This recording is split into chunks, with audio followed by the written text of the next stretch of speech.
cancel culture is about canceling. Up yours.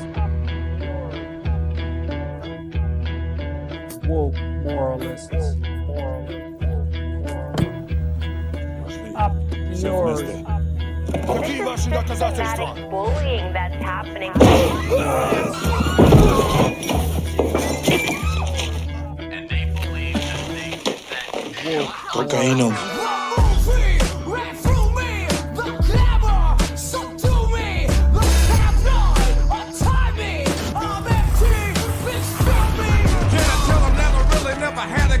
But it's the wax that the Terminator X spun. Now they got me in a cell cause my records ain't sell. Cause a brother like me said, well, it's born like this, immaculate conception. I transform like this, perform like this, which yells you a new weapon. I don't contemplate, I meditate, then off your head. This that puts against the bed. This that I got realness, I just push, cause this in my DNA. I got millions, I got riches building in my DNA. I got gunk, I got evil that rot inside my DNA. I got off, I got trouble, some heart inside my DNA. They seem animalistic is what I mean. No, they're worse than animals. The woke mob, they ruin everything. They stopped Ben Shapiro from going to events and speaking.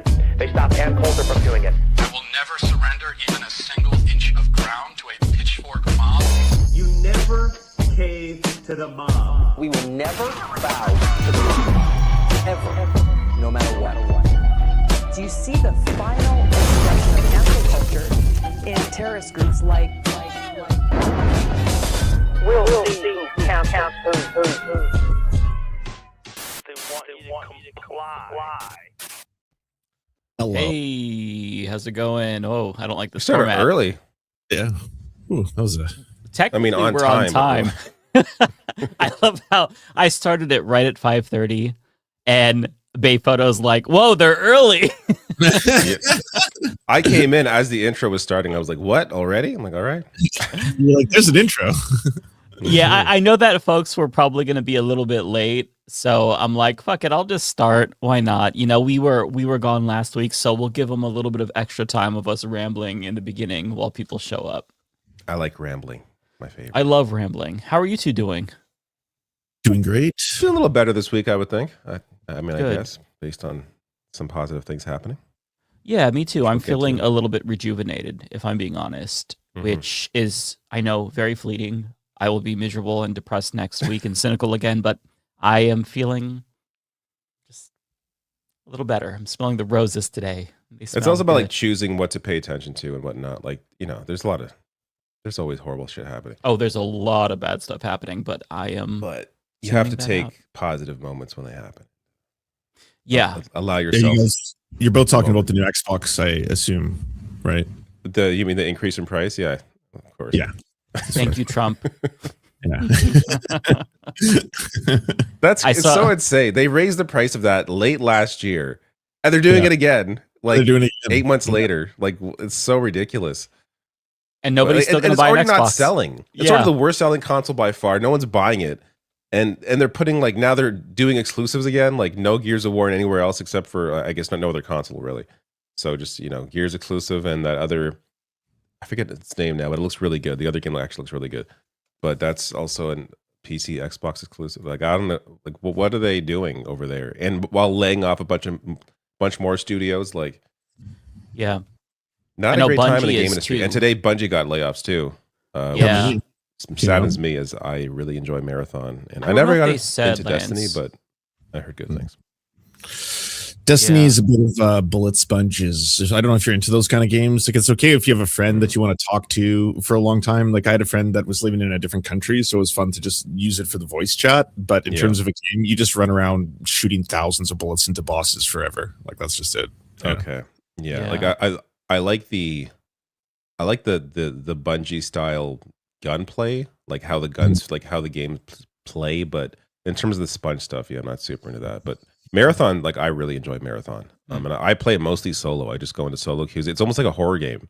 Like you have that's a game you have to wear headphones, and I kind of just creep around, listen for footsteps, like try to decipher, is that a robot or is that another person playing, and then just kind of like, I know I have my own way of playing. Like I tend to wait out the entire map. Like I'll wait 20 minutes to extract, because by that time usually the other players are gone. a little safer. Like I'll come out of hiding and do my thing. And Oh, that's smart, David. That's what I would do.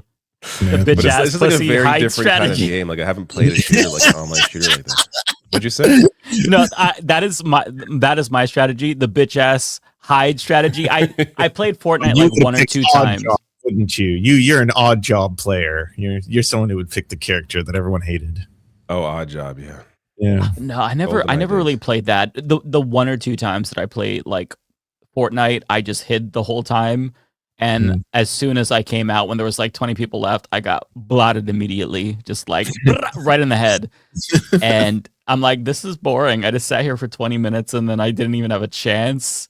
It was brutal. I feel like you would like Marathon. Like I know you say you're not a shooter person, but I think that's why you would like Marathon, because it's a very different kind of game, and it's a game that is, you know, I've played it in teams occasionally, but like with randoms. But it's a game that's definitely fun in teams. But if you just want to play it as like a single player horror game, like it's a lot of fun. If it's on sale, maybe I'll check it out at some point. It's if probably like going to be on super sale cheap. again, considering the state of that developer. Yeah, on the subject of video games and how shitty the industry is, did you all hear about Grand Theft Auto 6 and the Why is everyone fuckery there? talking about what happened? Did it get delayed again? No, so you can tell it.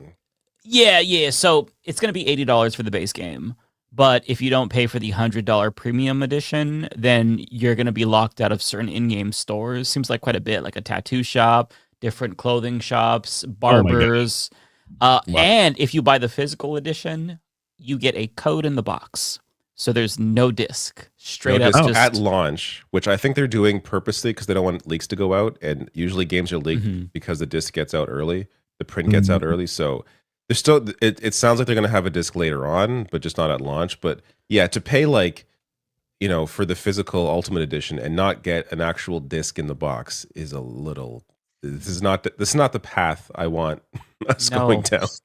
That's the gaming industry. Because Nintendo already does that, right? Like they did that with the Switch 2. Like, don't the games now come in codes? They at least have carts. Like those are so there's they're called key cards. So like basically like basically half, if not most or more than half of Switch 2 games are you have to have the cart in and then it downloads the game. So it's still like it's still something. Like you could still resell that. It would still be worth something because you wouldn't be able to, you know, if you sold your copy of that game, you wouldn't be able to use it without the cart. But it bothers people because if there's a time in the future where, I don't know, the Nintendo store is like ceases to exist or things go down, like you don't have access to the game anymore. Like that's why people like having physical carts. Like Switch especially, because I feel like when it comes to disc drive based stuff, like, you know, my PS2 disc drive doesn't work anymore, that kind of thing. But when it comes to, you know, cartridges or game cards, I've actually bought more physical Switch games than bought on the store and bought digitally because I feel like those are going to last a while. Then again, there's talk about the 3DS carts are apparently it's possible they can actually disintegrate or just stop working, which is really unfortunate because I have a bunch of 3DS games I hope are going to work in 20 years, but we'll see. Oh no. Yeah, I don't like, as somebody who is one of those stubborn millennials who refuses to adapt and still likes to buy physical media, I am considering just maybe waiting to get GTA because I don't want to spend $80 on a game that is not physical. It just. But are you like a PC player? Like I always find it weird with like PC gamers talking about this. It's like you buy all your shit on Steam. PC games have no physical edition. Hello, man. Yeah, I'm gravitating more towards Steam, but I've kind of gotten a little bit scared about all physical media just because even though I like Steam, just as far as corporations are concerned, they have their issues, but comparatively speaking, they're better. The problem is that like if Steam ever gets bought out by some different company, all those games could go away. And like, you know, I don't know which company it was, but there was a digital movie company that you could buy movies from them, and then they were bought out, and then people lost access to the movies, or one of the licensing deals fell through, and so people couldn't get access to the movies, and there's just no real way to protect the things that you purchased because you don't technically own them. You own a license to view them, and I don't like that. So I have been getting back into like physical media. I just bought Shrek 1, 2, 3, and 4 on Blu-ray, and I'm like, fight the system. Consume again by buying physical media. Because that was your that was your that's his revolution right there. He's fighting. That's the how power, it's praxis. If you want to show folks that you're not show corporations rather, that you're not fucking around, you buy media that's physical. And so I chose to support Comrade Shrek. But I'm buying physical in general. I bought like some anime too, just on physical, because I don't know. I want to be able to have things that I like forever. I saw this also making everything super expensive. Like if you go to buy things now, like on eBay, there's certain games and cartridges and vinyls that are just like going into the hundreds, if not thousands of dollars. Like good time to be a seller. If you have a lot of analog stuff at your house, you might have some money if you're listening to this. So go check it out. My childhood GameCube collection, which I still own, by the way, like some of those games, like Def Jam New York, they are worth hundreds of dollars. Apparently, I think my worth hundreds. I think one of the Def Jam games is apparently really rare. My copy I bought used, and it's super scratched up, so I don't think that I could actually get that much for it. But I do own it. But yeah, apparently GameCube games have gone up in price. There's another console. I can't remember which console. There's another one that's going up in price as well. It might be one of the handhelds. I'm not really sure, but yeah, the physical like retro games, it's a pretty growing industry, and it really took off during COVID when people were stuck at home and they wanted that one's probably expensive, wow. David. Damn, it's probably very I got a valuable. few GameCube games. How are you doing, Matt? I'm all right. How are you? I'm doing lovely. I'm watching a lot of World Cup games. Oh, nice, nice. I've been basically just watching Portugal and Canada. That's all I care about. So.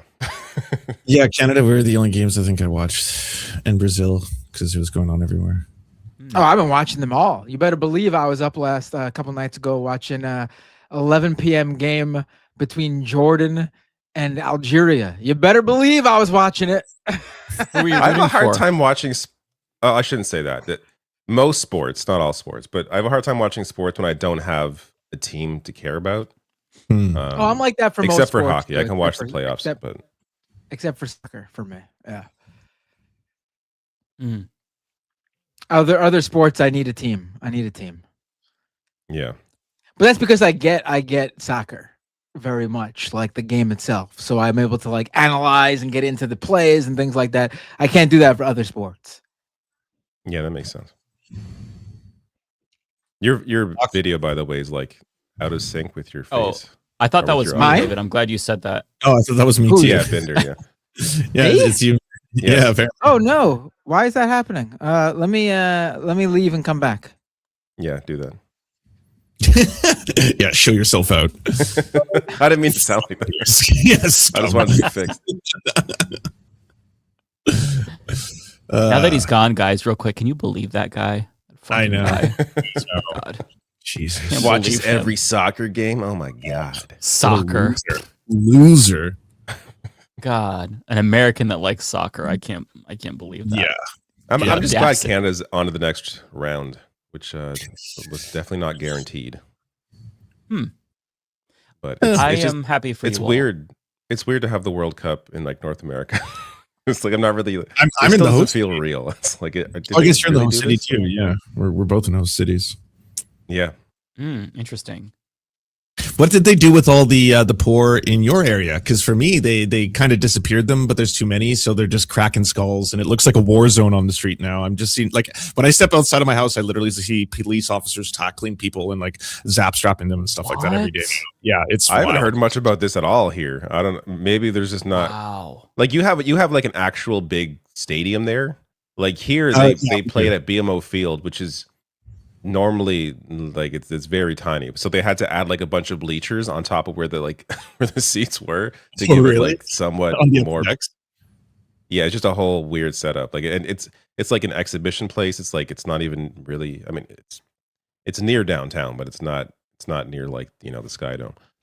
So it's just an odd setup. But so I have a question for you both with regard to World. It's like tangentially related to the World Cup, but apparently there's a lot of people coming to the U.S. for the World Cup. They are discovering ranch, and I did not know that ranch dressing was just like a North American phenomenon.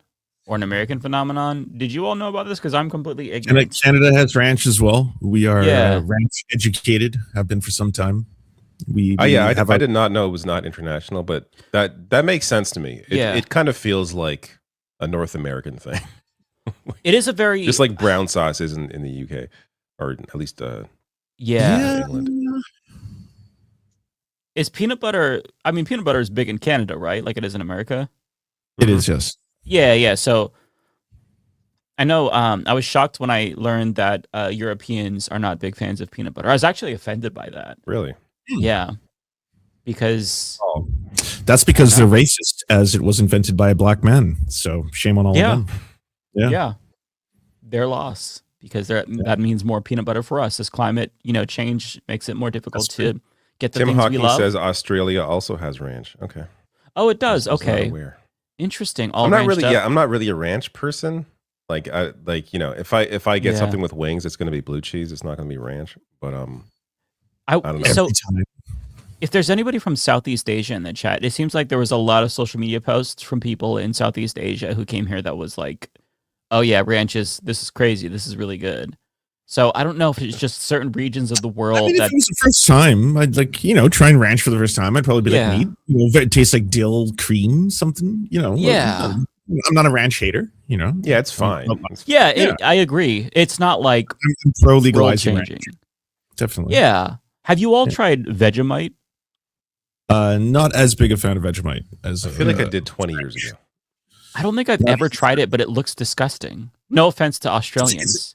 It's an acquired taste. Yeah. Okay. Vegemite and Marmite are both. I mean, if you like fermented yeast paste, that's the thing. It doesn't sound appealing to me, but if you all love it, I'm happy for you. Else. Yeah, no, I haven't had it. What does it taste like? What does it taste like? Me? Yes. You would know more.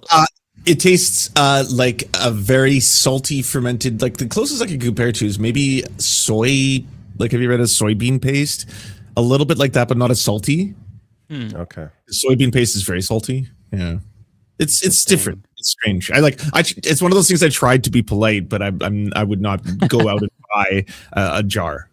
Kind of thing. Right. So they put it on like toast and stuff, right? Am I wrong about that? Yes. Yeah. Toast in the Mormon. Oh, that doesn't. I mean, hey, if they like it, they like it. But that to me sounds really. I don't know.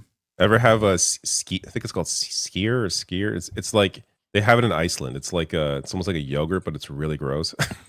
Really? Did that fix things? Am I all synced up? You're synced up. Yes. A little blurry on the mic, but you're synced. Yeah. A little blurry on the mic. What do you mean? Oh, you sound good now. I think you were just too close. It sounded distorted. And you're coming in clear now too, so I think that fixed it. Whatever you did. All right, cool. A bit like stock piece form. Yeah. All right, so I have 1,000 different things to show you all. Oh, play celebration music first. Let's get in the mood. Play what? Who's got the celebration music? Who's got the sound pad? One of you does, right? Let me pull it up. We actually have an in studio sound selection. Let me go ahead and let's test this out. What do we have? All right.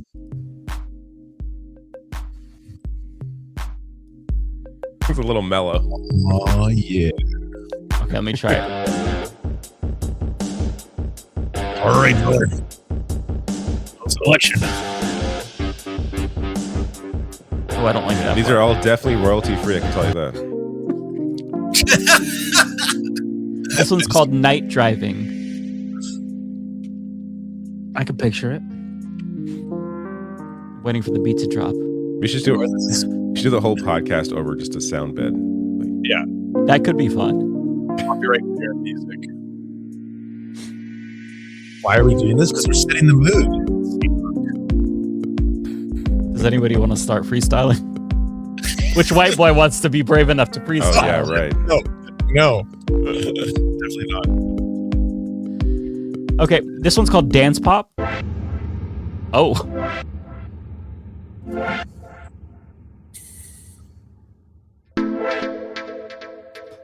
This sounds really gay.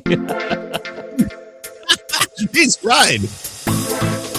best one just so tuning far. in, happy Pride, y'all. Welcome to the gay stream. Final show of Pride, everybody. Oh, this is so gay, yeah. And I mean that in the homosexual way. Like, I'm not calling it stupid. I mean, this sounds very gay. We've got a lo-fi also.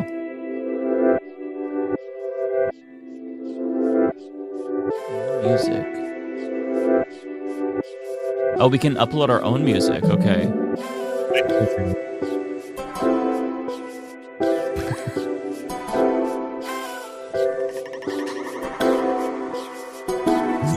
Not good. Believe me, not good.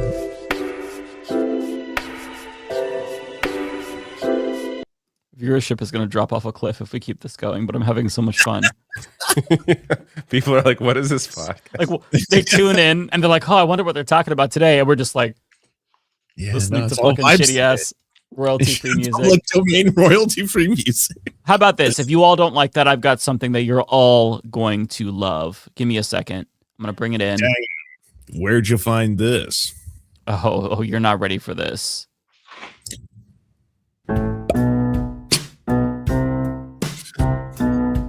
Hey, Utah District 12, listen up right here. There's a new name on the ballot for the Senate this year. My name is Linda Paulson, Republican and awesome. Love God and family and the Constitution. I tried to get another conservative to run. Nobody could do it, so I'm getting it done. I'm pro-religious freedom, pro-life, pro-police, the right to bear arms and the right to free speech. I want less government and fuck the control and police. regulation. Want to stop and expose all political corruption. Where's integrity, morality, Those moves are so accountability? sick. Government programs should lead to self-sufficiency and support traditional family as the fundamental unit of society. But in schools, they're pushing for new beliefs. And just to clarify, as a female adult, I know what a woman is. Yeah, fuck trans people. Just had to throw that in there. Doesn't even rhyme. I love this country. It's a blessing to be free, but freedom comes with responsibility. The Constitution needs to be protected, not changed or disregarded, but resurrected. If you share my values, if you like what I stand for, then give me your vote on the 8th of November. District 12 needs a choice. Let me be your voice, Linda Paulson. Linda Paulson for Senate. Oh, thank God there's not a third line. That was written by ChatGPT. Now right? the viewership definitely has dropped off. That was just... Well, listen, I'm bringing up Linda Paulson not for no reason. As a lot of the viewers know, hang on, let me pause this. Not again. As many of the viewers know, I'm a huge right-wing rap aficionado because I am severely mentally ill, and I just found a really cool new artist that is. I'm not going to say that he's as good as Linda Paulson because that's such a high bar, but the artist that I found is genuinely talented in a way that I haven't seen in years. So I'm going to play this for you. His name is, his rap name is Constantino. And he actually is a Republican politician who just won a primary in New York. And he is a very heavily celebrated artist. This song from him has 497 views. And it's about Donald Trump. And I just want to play this for you all and let you all enjoy it. I will say nothing else. I'll let you listen.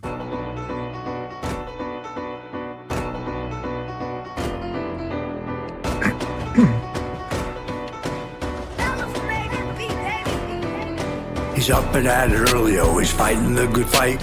All I can say is thanks for doing what's right. Thank you for your sacrifice and thank you for my freedom. Thanks for making us great again and thank your family too. You made America great again, you made us proud to live. You inspired us to dream again, I must say thank you. Thank you for stopping the wars, thank you for succeeding. Thank you for closing the borders, thank your family too. I know the Democrats are always out here scheming. Ever since you first announced they wanted to kill you. Thank you for defeating them and thank you for succeeding. Thank you for exposing corruption, thank you family too. We're going to keep it going now, we're going to keep believing. We're going to fight for our beliefs and it's all thanks to you. Oh my God, that's terrible. Is that not amazing? That is unreal. I actually like that one. I think it's so good. It's rare that one of these actually comes from a place of love instead of hate. Normally they're just like I hate pronouns, I hate black people, but this one's like, just like thank you for all the bad things you're doing. Oh, Lance, Democrats are Lance, you always sweet scheming. summer child. You haven't heard the other songs that he's put out. He's multi-genre, you say. He actually released a couple of music videos. One of them is AI generated. One, you see him, and I'll play that one for you so you get a sense. It's an anti-Mamdani beef track. So I think he is trying to diss track. Yes. Sorry, it's been a couple of years since I've heard a good diss track. So, Ariana's here for this. Perfect. Hey, Ariana, how's it going? Hi, how are you? Doing wonderful. We have a present for you. Congratulations on working through communism. You guys did a communism. Good for you. That's exciting. Well Thank done. you. I'm kind of sad because this used to automatically stream to my YouTube channel. Oh, it's not doing that? No, it's not doing that, but it's okay. Oh, it says that it's linked to your YouTube channel. I just linked it right now. Oh, okay. Yeah. That's weird. By the way, I don't think it's your microphone that it's coming through. I want to say it's your computer. Yeah. Okay. It was crazy. I just came back from Gracie Mansion too, which is where the mayor lives at. I don't know if you guys know the drama behind that. Well, it's not drama. Let me not be exasperative, but basically the mayor wasn't keen on moving to the mansion. Like he was like, I don't really want to kind of thing, but he ended up moving. And today was the first day I saw it, and I was like, ooh, I understand why he. Is it ugly? There. It's colonial. It's extremely colonial.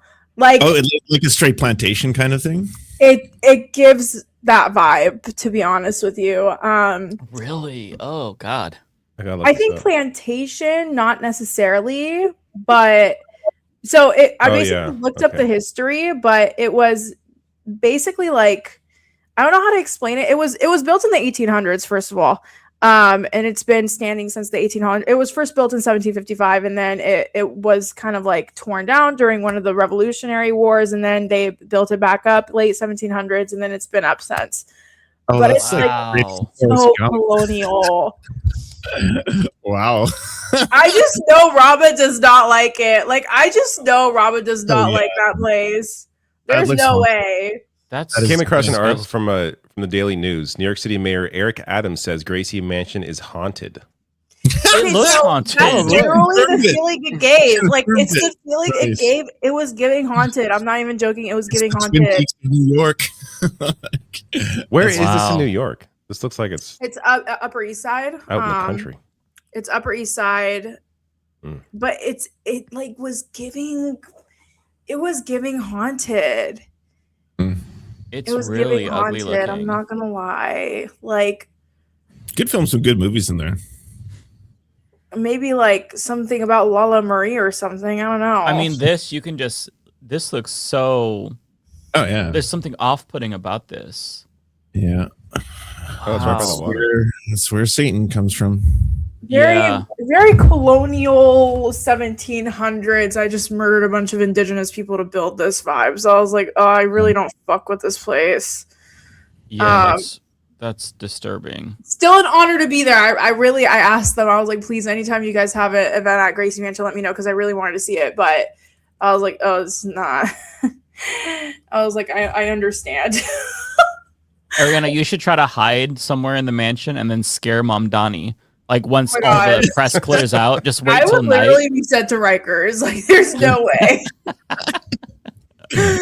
I would be sent to Rikers. Anyway, sorry, I didn't mean to blow your No, you came at the perfect time, because we are... So, I've got all of the boys on the panel really hooked on this new rapper, and I wanted to play one of his tracks for you, because this actually concerns Mamdani. He made a song about Mamdani. It's technically a diss track, but it's very good nonetheless. So I'm going to press play.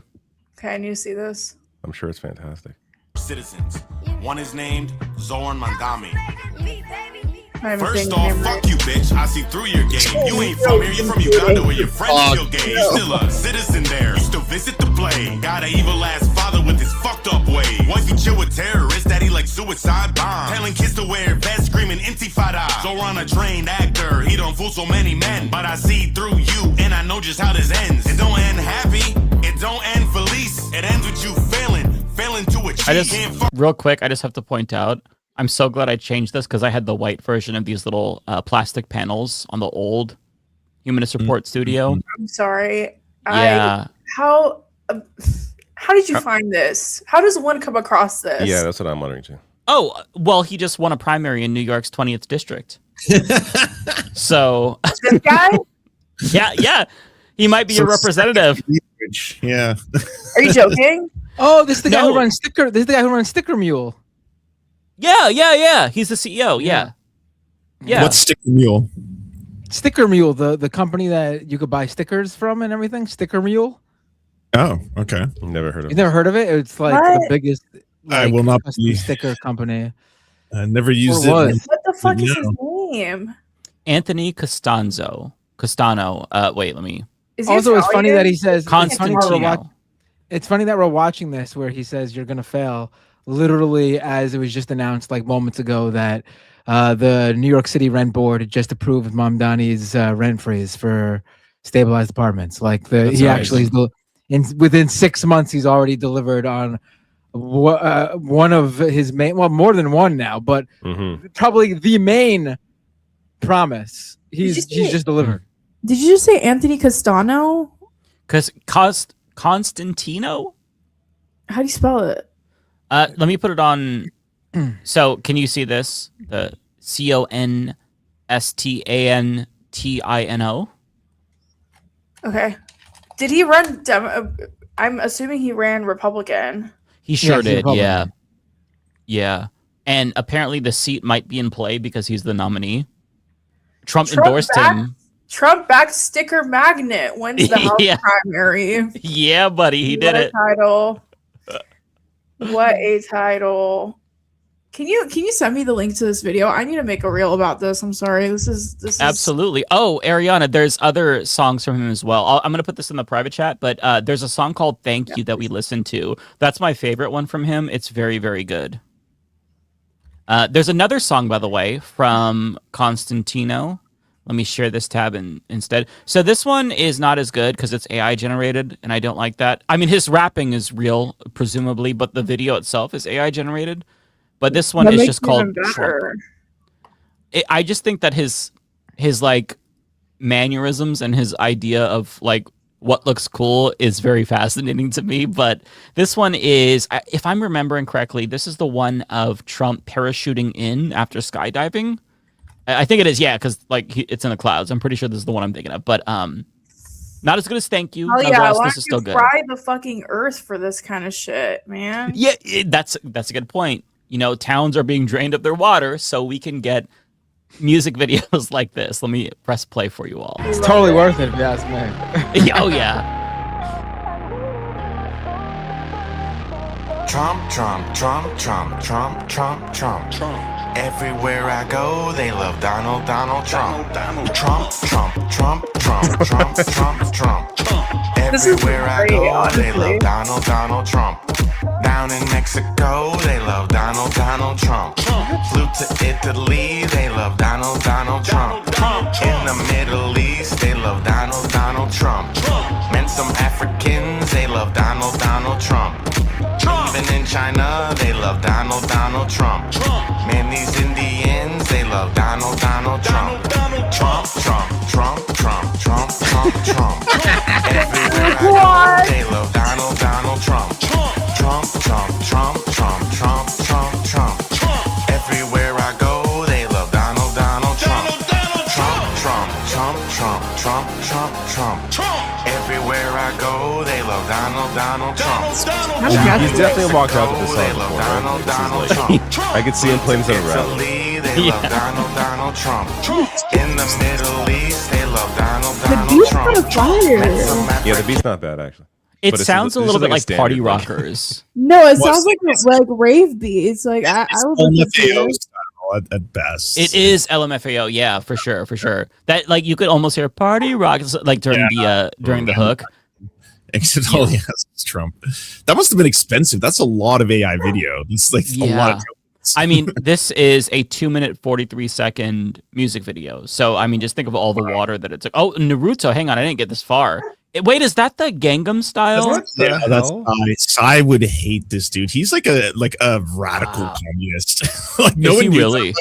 No one knew that about him. You should look up some of his quotes. They're like, wait, this is Kim Jong Un and the Gangnam Style.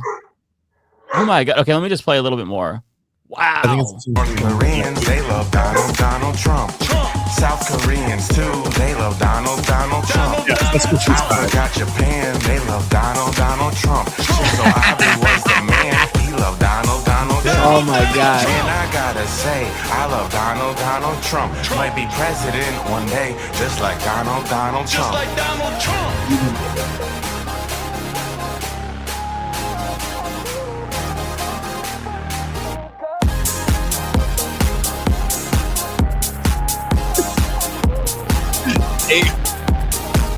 happened.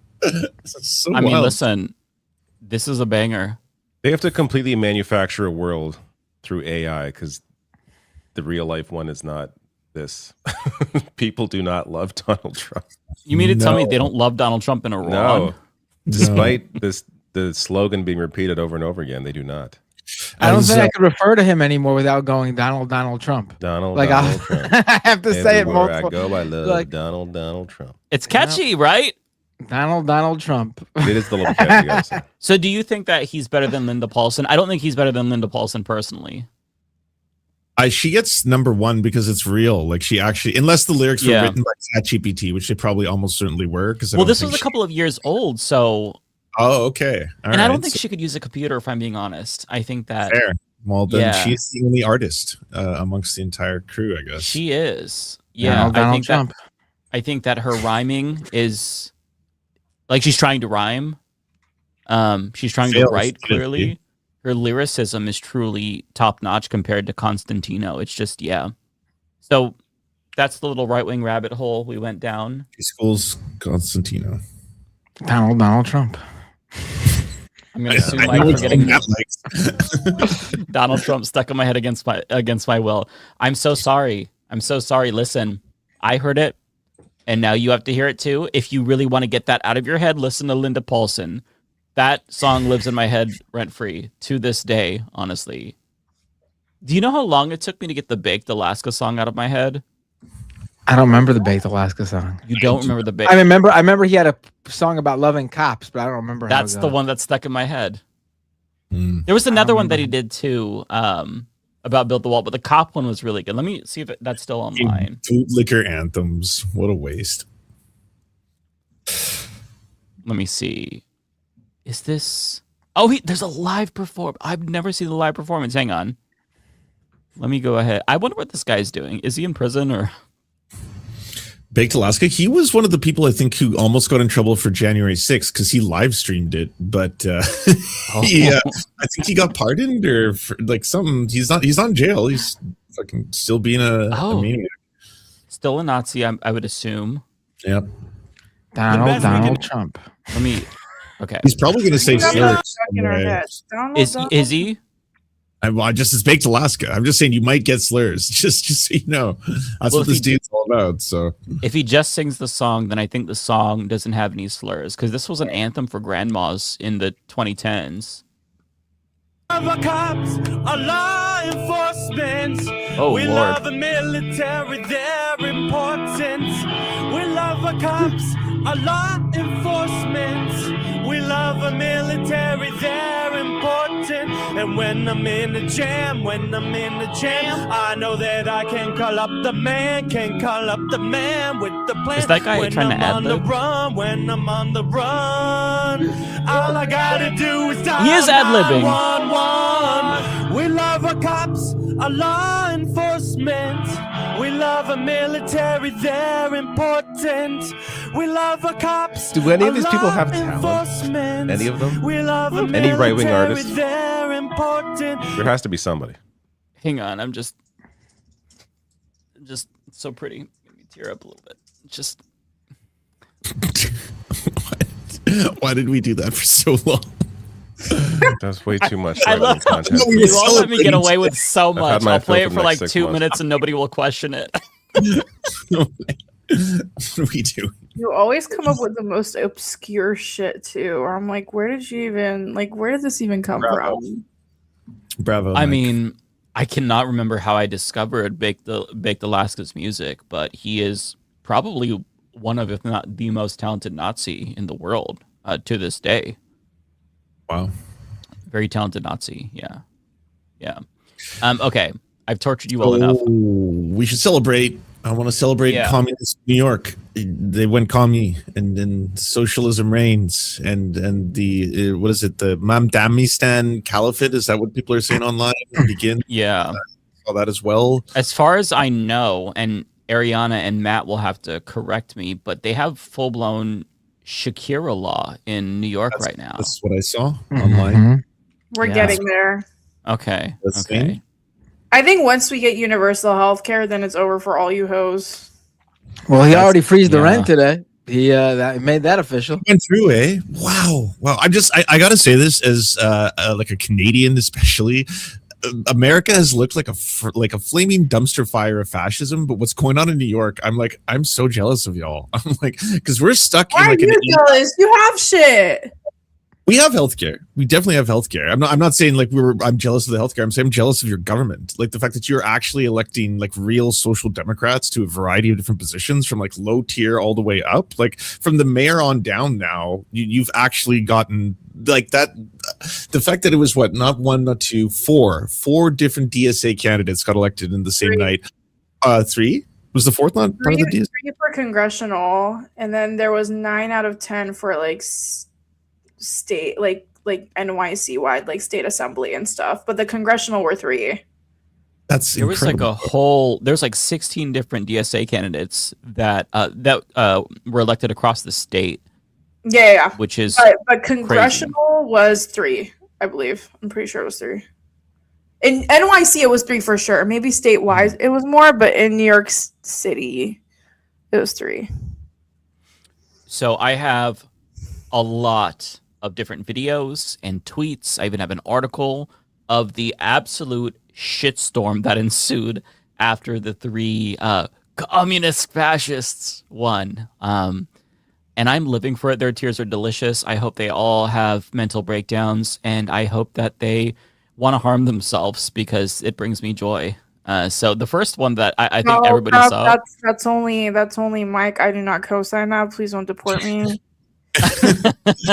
And he means through laughter. You say sometimes where I'm like, I hope Trump is not watching because I don't co-sign on. Well, listen.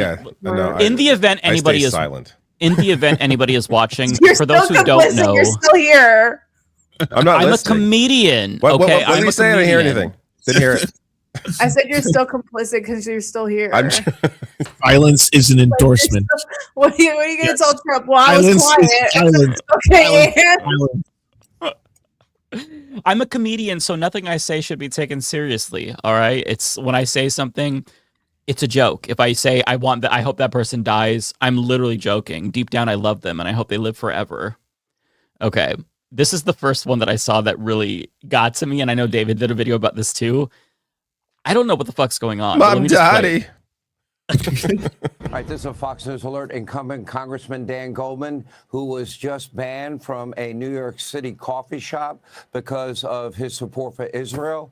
He has now lost his primary to a radical socialist backed by Mamdani.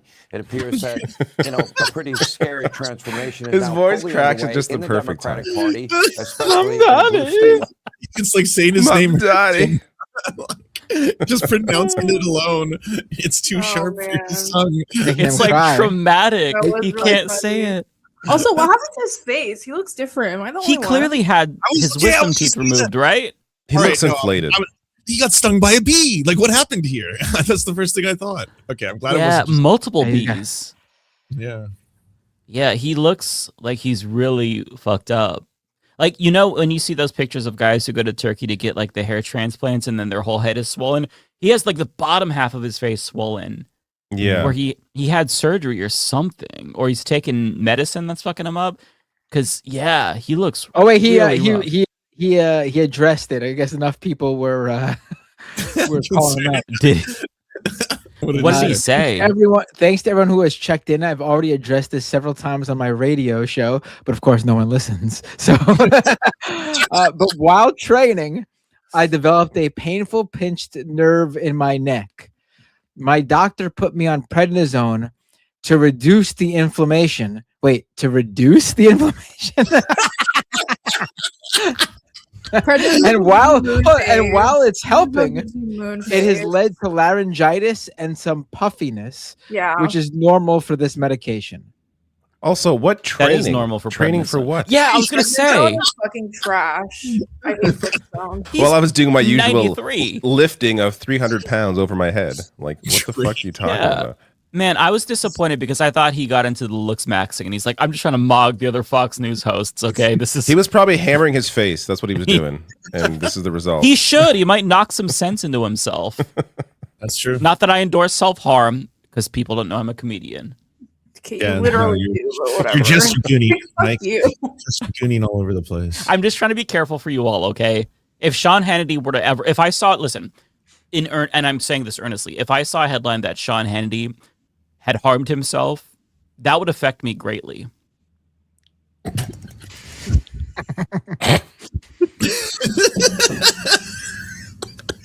Just.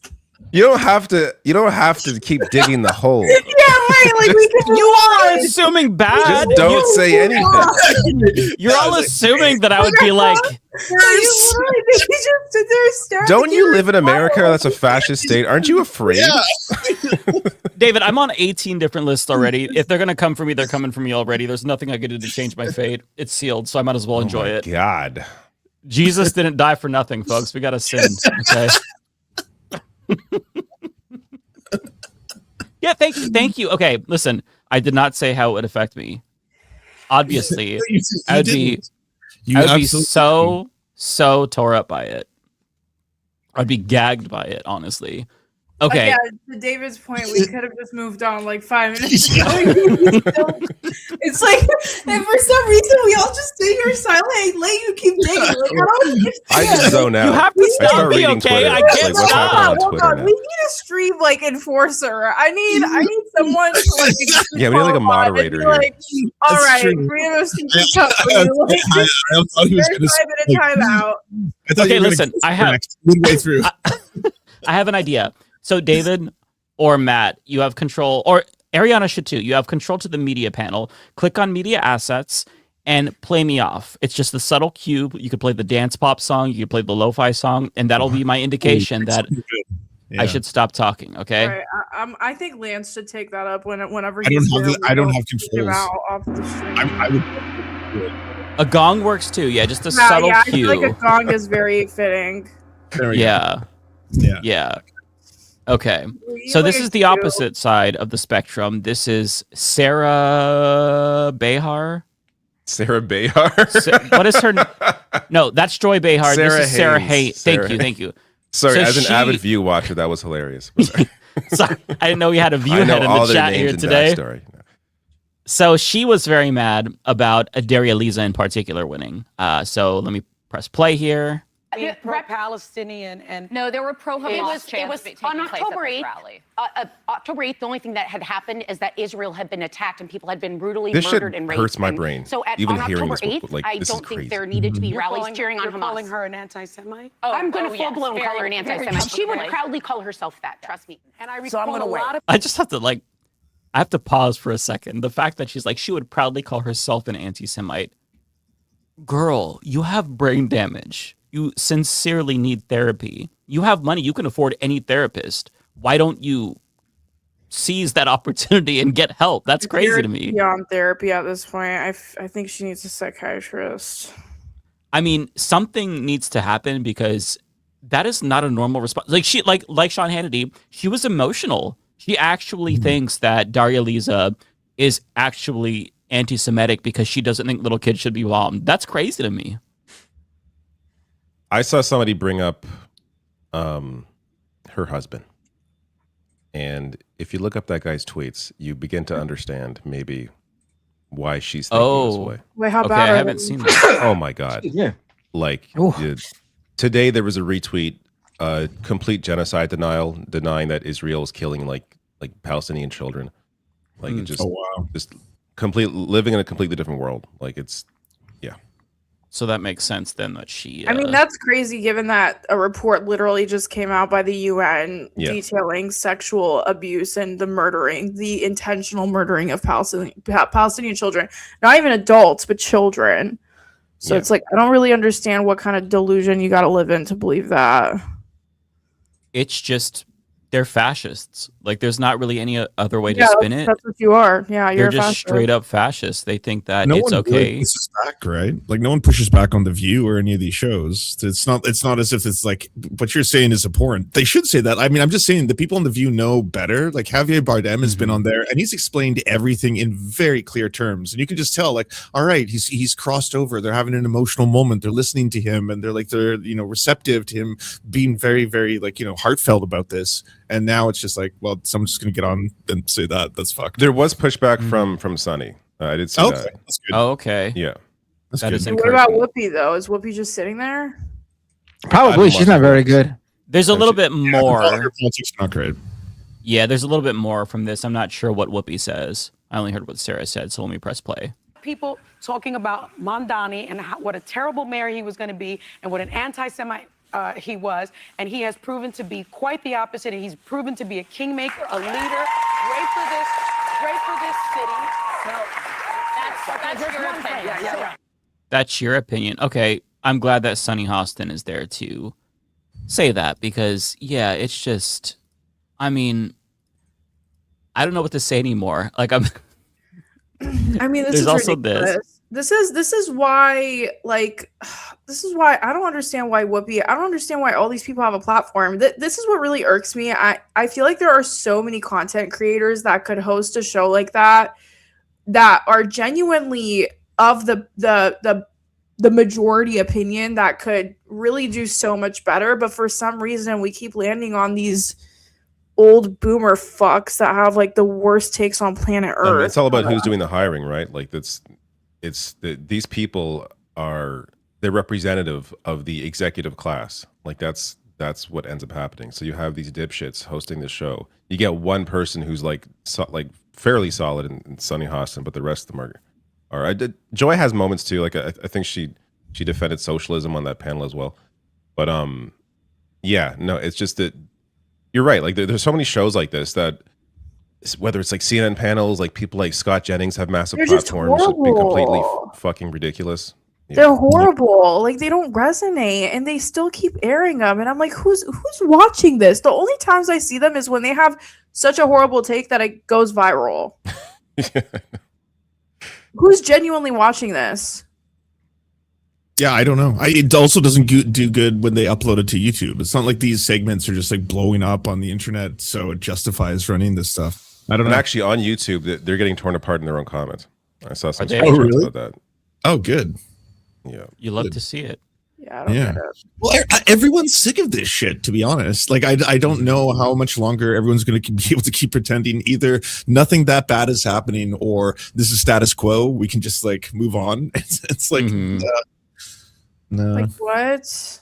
Anyways, go on. Sorry. Also, what she said is, been proven time and time again to show how pro-Palestinian activists knew exactly how this was going to pan out, while all these other people had their head in the sand.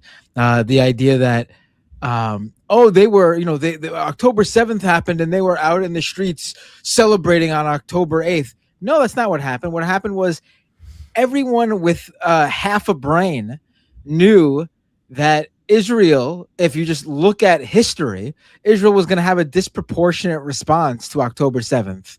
So everyone immediately could call out, could envision the mass casualties, the absolute slaughter that was going to occur in Gaza before it happened. And so they were out in the streets on October 8th protesting what was going to come. And guess what? Each and every one of those people were proven right.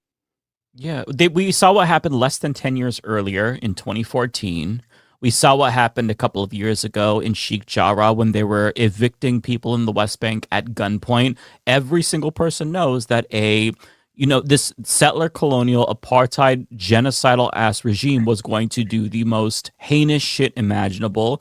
And yeah, like you said, we were correct. We were right to think poorly of Israel because they are inherently violent. They are psychotic.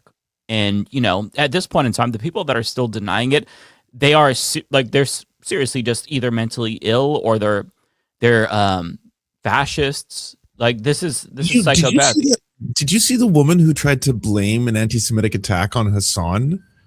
Like, and in the middle of the interview, she's like getting waved off, like as if like, don't do this. That's Mallory McMorrow. That's who's running in Michigan Senate race. Oh, right. Oh, yeah, I saw that. That's who's running. Yeah, that's who's running against Al Said. Yeah, that was ridiculous. I was like, wait, what? Yeah, it's like, actually, we should find that clip.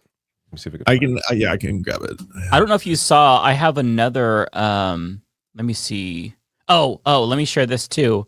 So Deborah Messing is tagging the FBI on Twitter over Hassan because in this video, Hassan is calling out Richie Torres saying, "I'm coming for your ass in 2 years," saying he's going to primary him. Oh God! And she says this is threats against the public official. FBI and YPD. Dude, do you know how many times people have done this to me and tagged my shit to the FBI? You want to know how many times the Secret Service or FBI has showed up to my house? 0, because they have nothing to land on. What is the FBI going to do? Come to my house because I said ICE agents should be filmed? Like, what the fuck? Also, I can't wait until Richie Torres gets primaried because that motherfucker stopped tweeting about Israel. Like, I feel like he's eating shit right now because he knows what the fuck's about to come for him. He has ever since he did the Adam Friedland podcast, he hasn't been the same. Like that rattled him. Oh yeah, I'm serious. He has not been the same since. He's been so rattled by that, where he just got served up on the internet. I've noticed he's tried, like, even when he talks about Israel, he takes it kind of a more like, I have very strong critiques about Benjamin Netanyahu. Okay, I'm not above saying that, and it's just like, oh, that's right. New Okay, and a tomato is a tomato. Like, I'm sorry. Honestly, the best way to suss out a Nazi nowadays is if you ask someone a question, they say, "Oh, well, Netanyahu has his problems." Like, no, bitch, I didn't ask you about Netanyahu. I asked you about the existence of the state of Israel as a settler colonial state, not fucking Benjamin Netanyahu. I don't care about him. Yeah, of course, there's bad people like that are a part of that project. Like, oh yeah, that makes also, sense. His disapproval rating is 80%. So you ask any average Israeli, they're also going to tell you they don't like Netanyahu. Like, you're not special. You're not special for saying that. It's not a crazy take. Yeah, there has been a lot of support on the left for Abdul El Sayed. He's been endorsed by Hassan Piker, who has millions of followers on social media, mainly people under the age of 30. I mention this because he is a very controversial figure. And in March, you compared him to white supremacist Nick Fuentes. Now, Piker spoke to Detroit Public Radio about that yesterday. I want you to take a listen and respond. There's so much diversity of choice in where people can get their news from. So people can come to me directly and figure out what I'm actually about. So that was one of the reasons why that smear campaign failed spectacularly. People started looking at Abdul's campaign. People started hearing what he was saying, and they liked it. And lo and behold, he was in third place before this smear campaign started, and now he's comfortably in first place. I want to give you a chance to respond to that. Certainly. There's a responsibility for whoever we nominate as our next U.S. Senator to recognize we have to build and expand a big tent. My opponent made a decision to bring in Hassan shortly after there was an attack on a synagogue here in Michigan where a man drove a pickup truck into a synagogue where 140 preschoolers were at school that day. And had it not been for the security measures, the bollards in place, it could have been the largest mass killing of kids in this country's history. And to bring somebody in to represent your campaign, in my mind, is a very different decision than going on somebody's stream and talking to their audience. What an insane person. Answer was, what is she talking about? She doesn't, I pointed this out in the majority report. She never even like attempts to address the like what she's trying to convey there. Like, she just brings up this terrorist, this or potential or the stopped incident. This is an incident that didn't occur. And then she just says like to bring him in, but like she never even attempts to like explain what the relevance is. Because there is no relevance. There's no relevance at all. There's no connection at all. That's for you, the viewer, to obviously make that very close inference, right? You're like, you're gonna be like, yeah, that is, 1-to-1 right there. But that's so fucked up. Like that could get people to enact violence upon someone else, right? Like especially because he's been labeled falsely as a terrorist, as a Muslim extremist, and all this kind of stuff online. Who like, America deserved 9/11, that kind of stuff. She's a lawmaker, or sorry, she wants to be a lawmaker, but like you're still applying for that job. That's a fucked up thing to do. I think she's a state lawmaker. Yeah, she's a state senator. Yeah, actually. Sorry.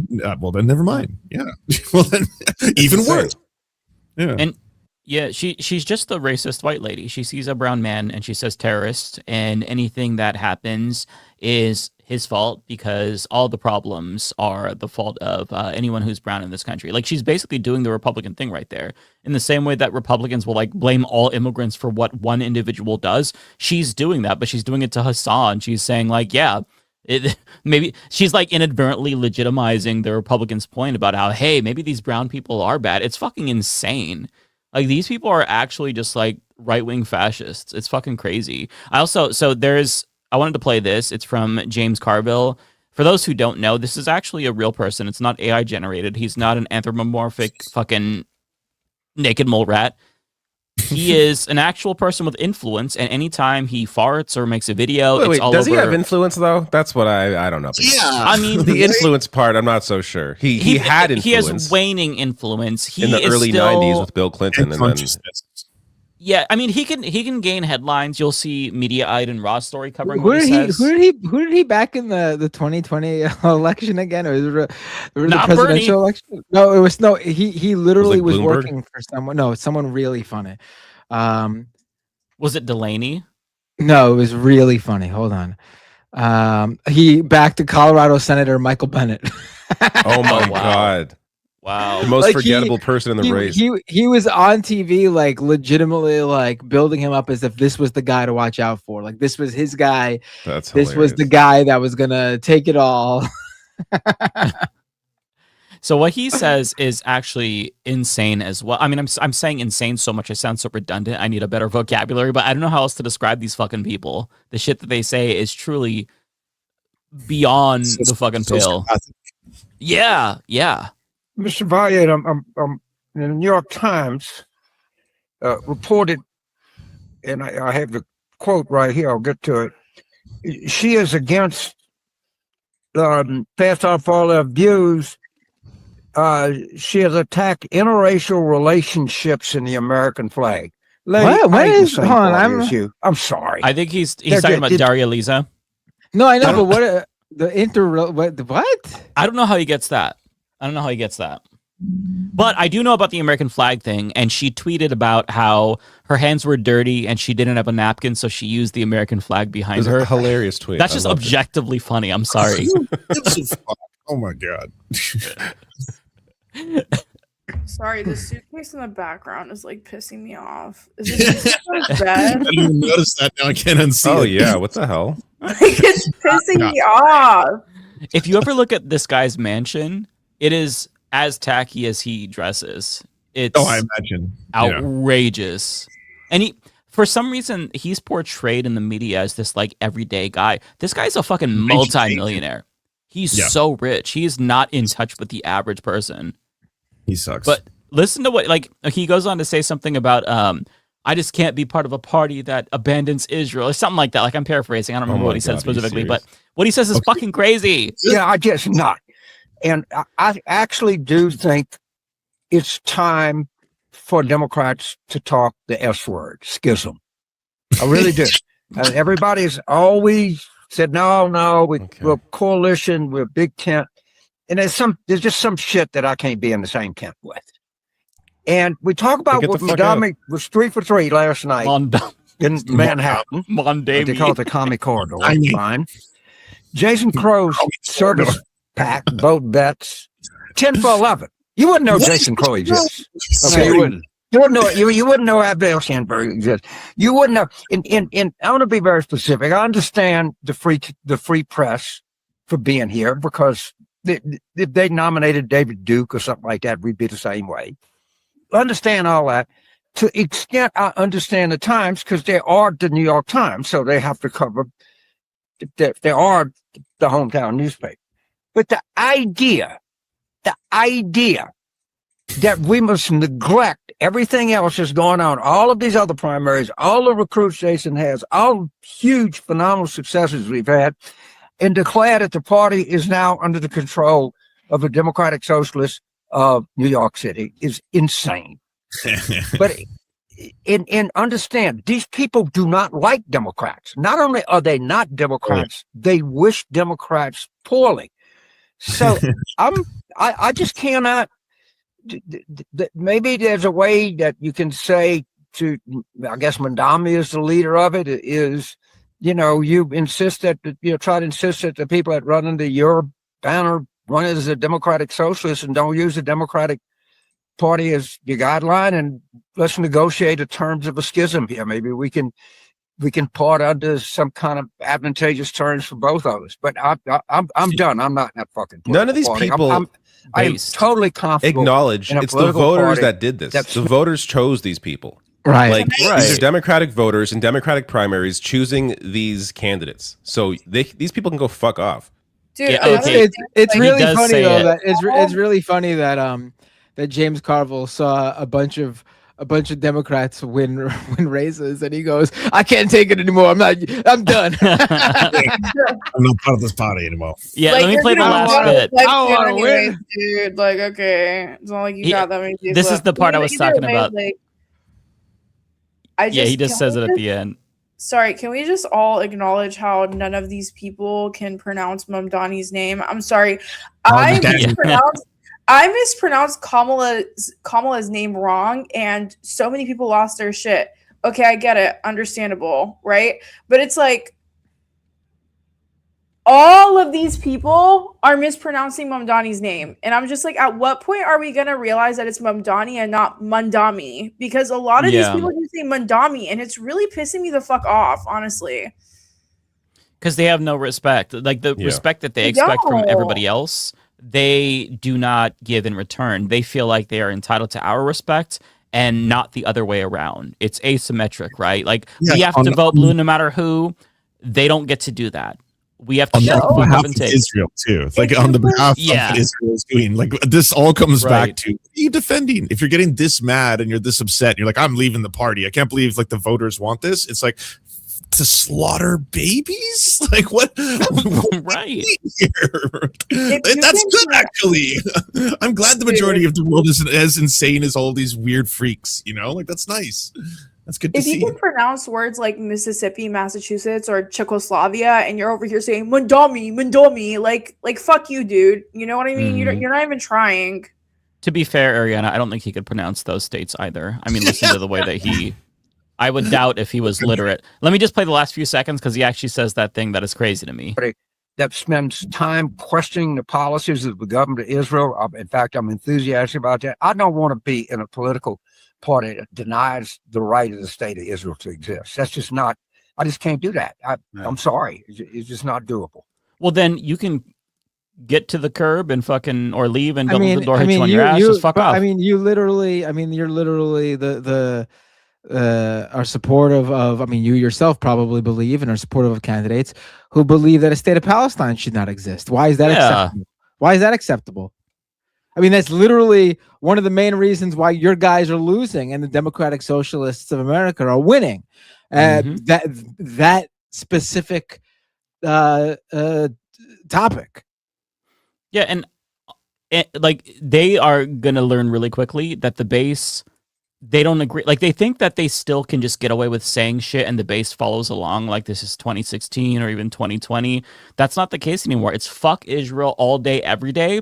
And if your candidate does not express that sentiment in some way, shape, or form, they're going to lose because the overwhelming majority of the Democratic Party's base believes that Israel is committing a genocide, and a majority of Jewish Democrats believe that Israel is committing a genocide. So you can't just say, oh, you're anti-Semitic. You can't just say, oh, well, Democrats support Israel. Otherwise, you can't be part of the party. It's our party now, bitch. It's our party now, and you all have to get the fucking line, okay? Vote blue no matter who, bitch. You get to vote blue no matter who now, because the same people who told us to suck it up in 2020 and 2016 and 2024, you have to take your own fucking advice now. And they don't want to do that, because when they said that, they meant, no. We mean you have to fall in line. You have to vote blue no matter who. You could never vote third party, but now it's like, wait, maybe we could work out some deal where we split up and they vote third party. No. Suck my dick. It's our party now. Now we're staying, motherfucker. We're going to be a tick on your ass forever. It's our party. Vote blue no matter who, baby. Oh, I love it. Rah, Democrats, bitch. Yeah, how many times do these people need to see, their candidates lose? You lost to Trump twice, you fucking clowns. Right. And you think you should still control the party? Fuck right off. It's voters are done with these weak-ass, lazy candidates who just take AIPAC money, take corporate money, don't give a shit. Losers. Sorry, can we just talk about Jack Schlossberg? Because he was destroyed. So fucking happy. You Nepo baby, uncle, brain warm, carcass, dead animal carcass, roadkill eating piece of shit. Jack Schlossberg. Dead grandpa, pussy motherfucker. Your grandpa's dead. All right, can we play the song? Sorry, play the song. I'm sorry. Mike always has to make what? My grandpa's dead too. He could use that against me if he doesn't like it. Because this motherfucker went off again. I love how we all collectively just paused and we were like, here we go again. I was trying to back you up, Ariana. Okay, I was backing you up. I love it. I'm just kidding. Jack Schlossberg's bitch ass was okay. So let me tell you guys what happened. So Alex, that NY12 district is fucked. Okay, it's a heavily Zionist, heavily Jewish district. Okay, so there was not a single pro-Palestine candidate. There was one named Nina Schwab. Her takes were good, she was free Palestine and all of that, but I don't think she has what it takes to be a politician. This might be a hot take in this group, but in my opinion, you can still have all of the right opinions and not be fit to be a politician. For me, it takes a lot in order to endorse a candidate.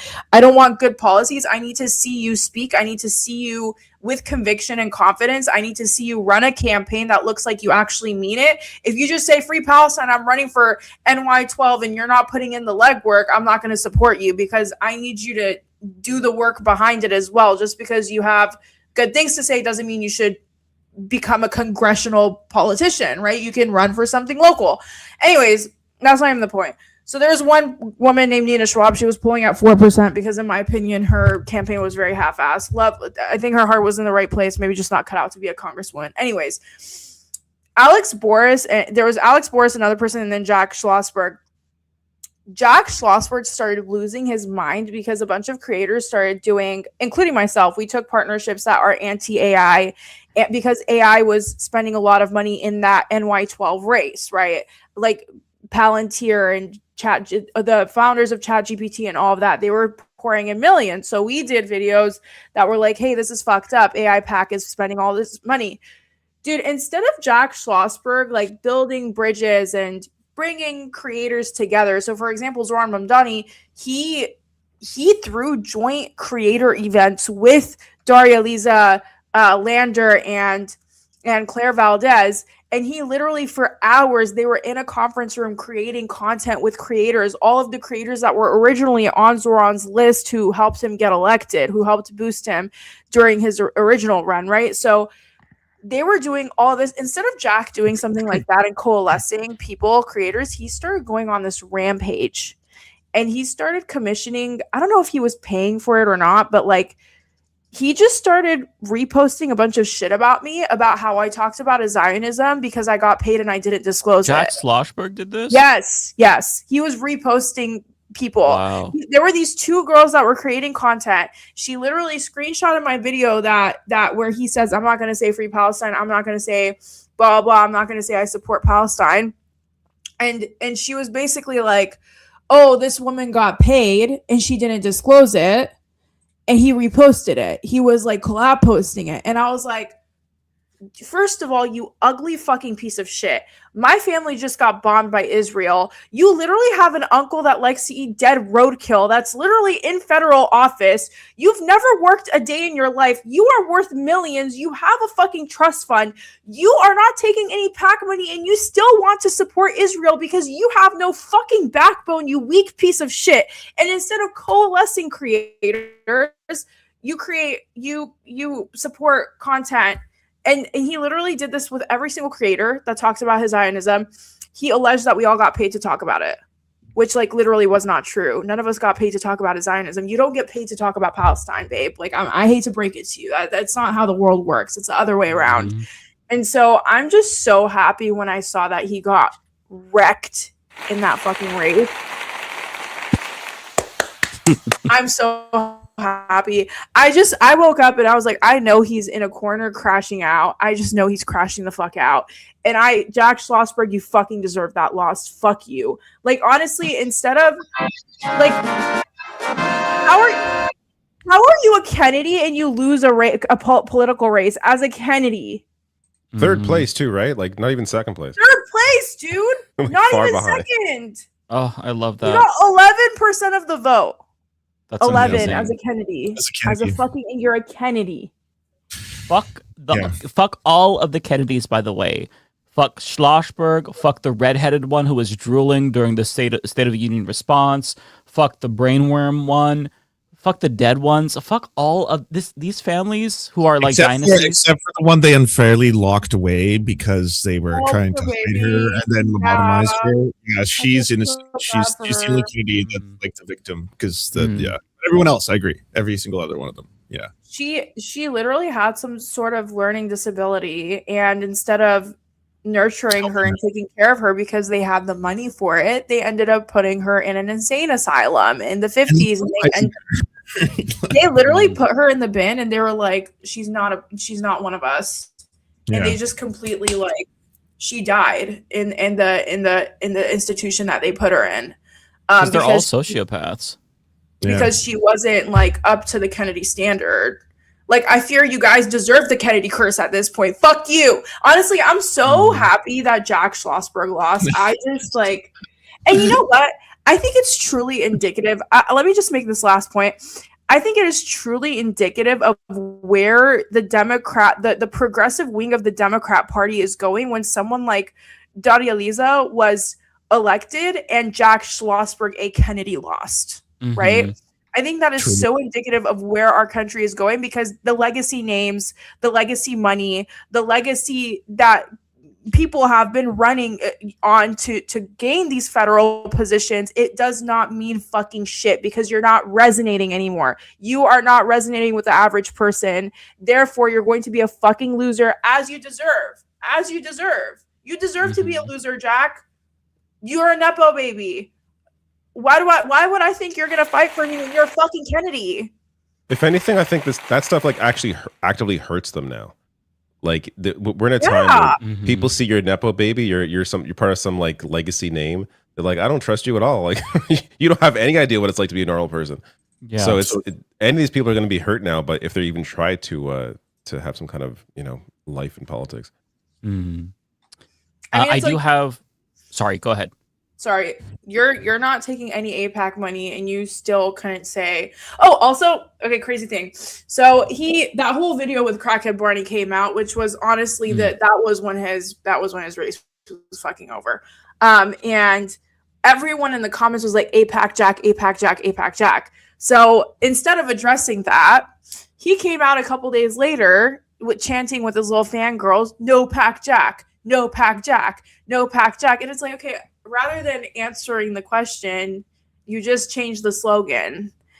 That's when I knew you was cooked. I was like, oh, you're pulling a Kamala Harris. You're about to be so charred. And that's exactly what he got charred.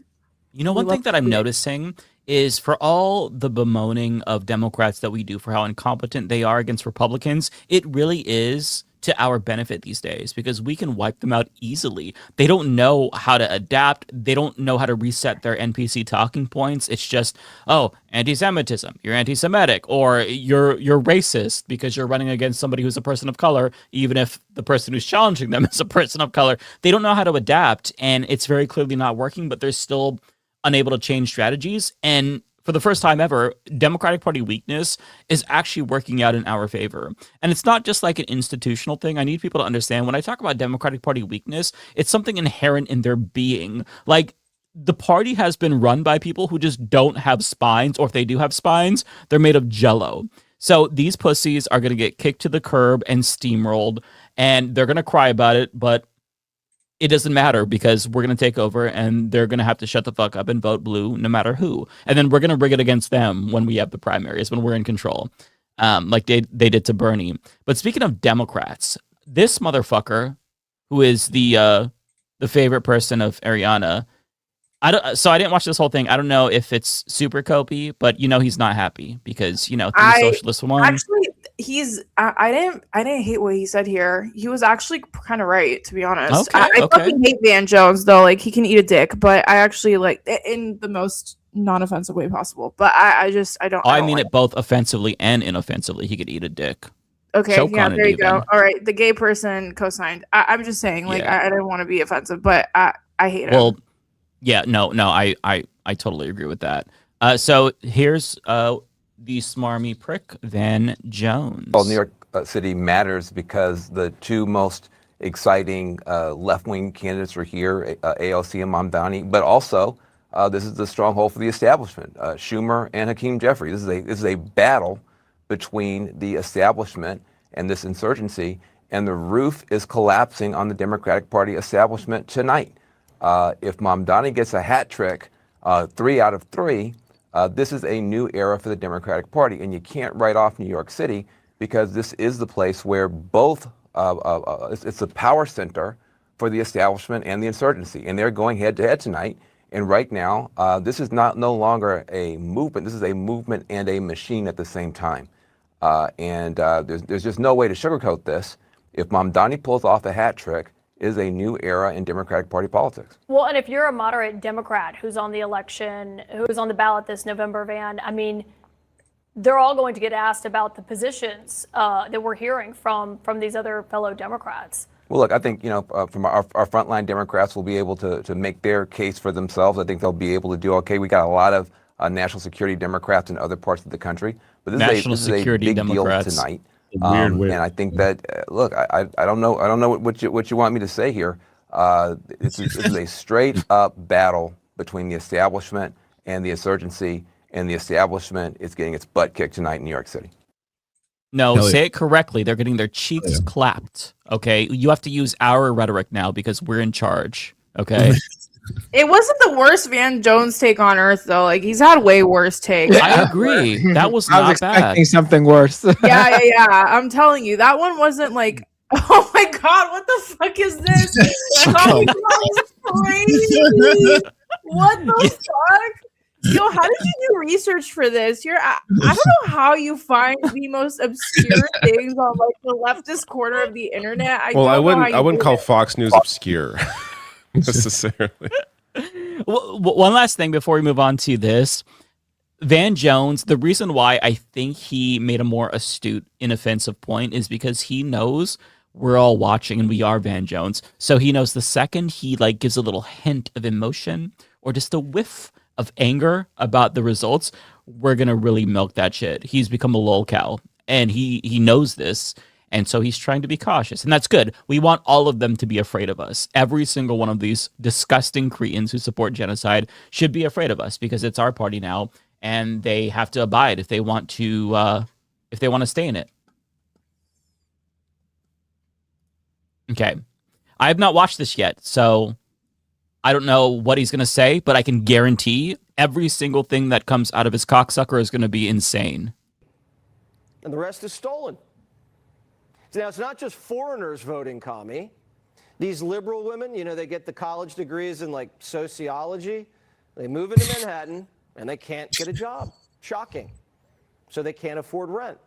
So a bunch of single women with no jobs and degrees have to shack up in the same apartment in the Bronx.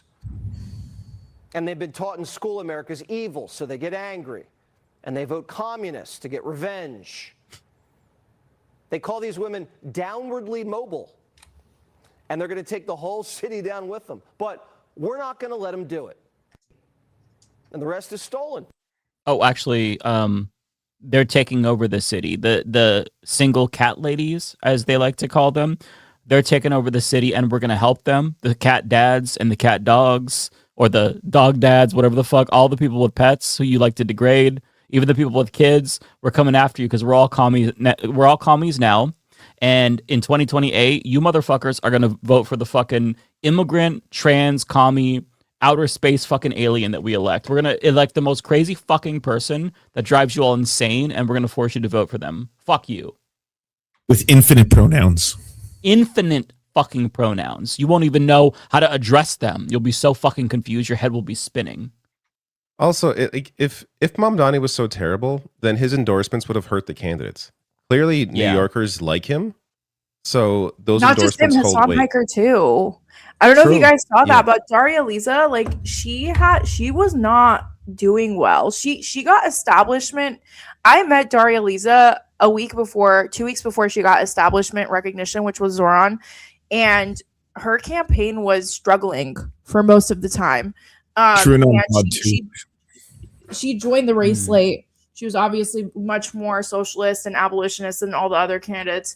And Hassan came in at the last hour and got her 90,000 more phone calls, which landed her the extra 2,000 votes that got her on the ballot. She literally won by only 2,000 votes. And Hassan Piker executed, he got 600 people to sign up to call that day, last minute. Damn. So we can honestly really easily infer that must have been Hassan that sent her over the edge. So it's not just Zoran, it's Hassan too. Like, it's a whole new wave of politics, to be honest. And TrueNon podcast was pumping her really a lot too at the end. Yeah. Shout out to them. See, and I didn't do shit for this round because I was so cynical after bringing on candidates that were losing in 2016 and 2018 and 2020. And, you know, I was in my coat mode. I'm like, man, it's just so wonderful that we have options that are progressive. We've never had this before. And then at a certain point, I was like, fuck it. It's not going to amount to anything. And then when I give up basically on electoral politics, they start winning. So it's like, I chose the correct time to give up. I see. Maybe you were hurting them the whole time. Like, finally, they're not talking to Mike. Now they're winning. Maybe.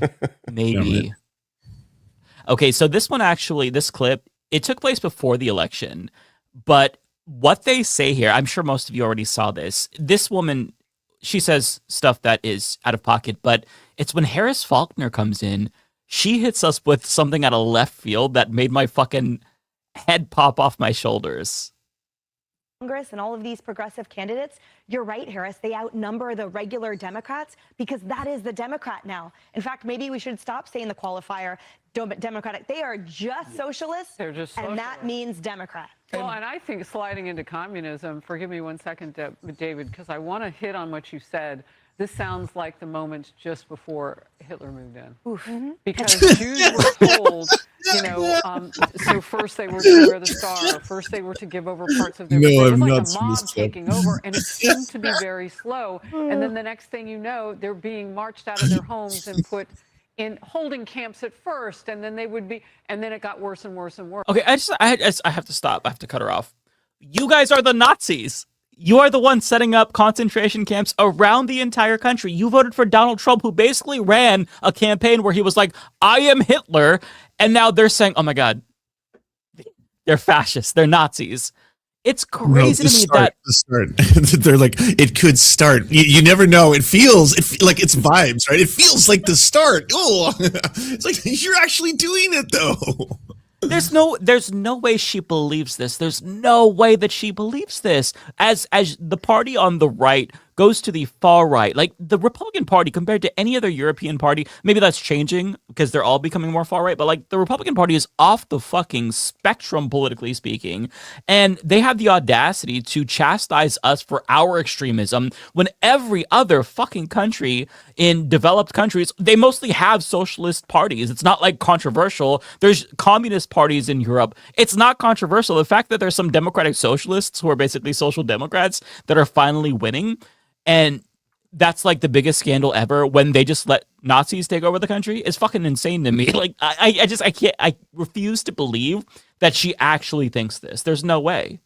Also, everything that Mamdani has put in has been it's not radical communism or socialism. It's like lovely measures that is the bare minimum what politicians should be doing.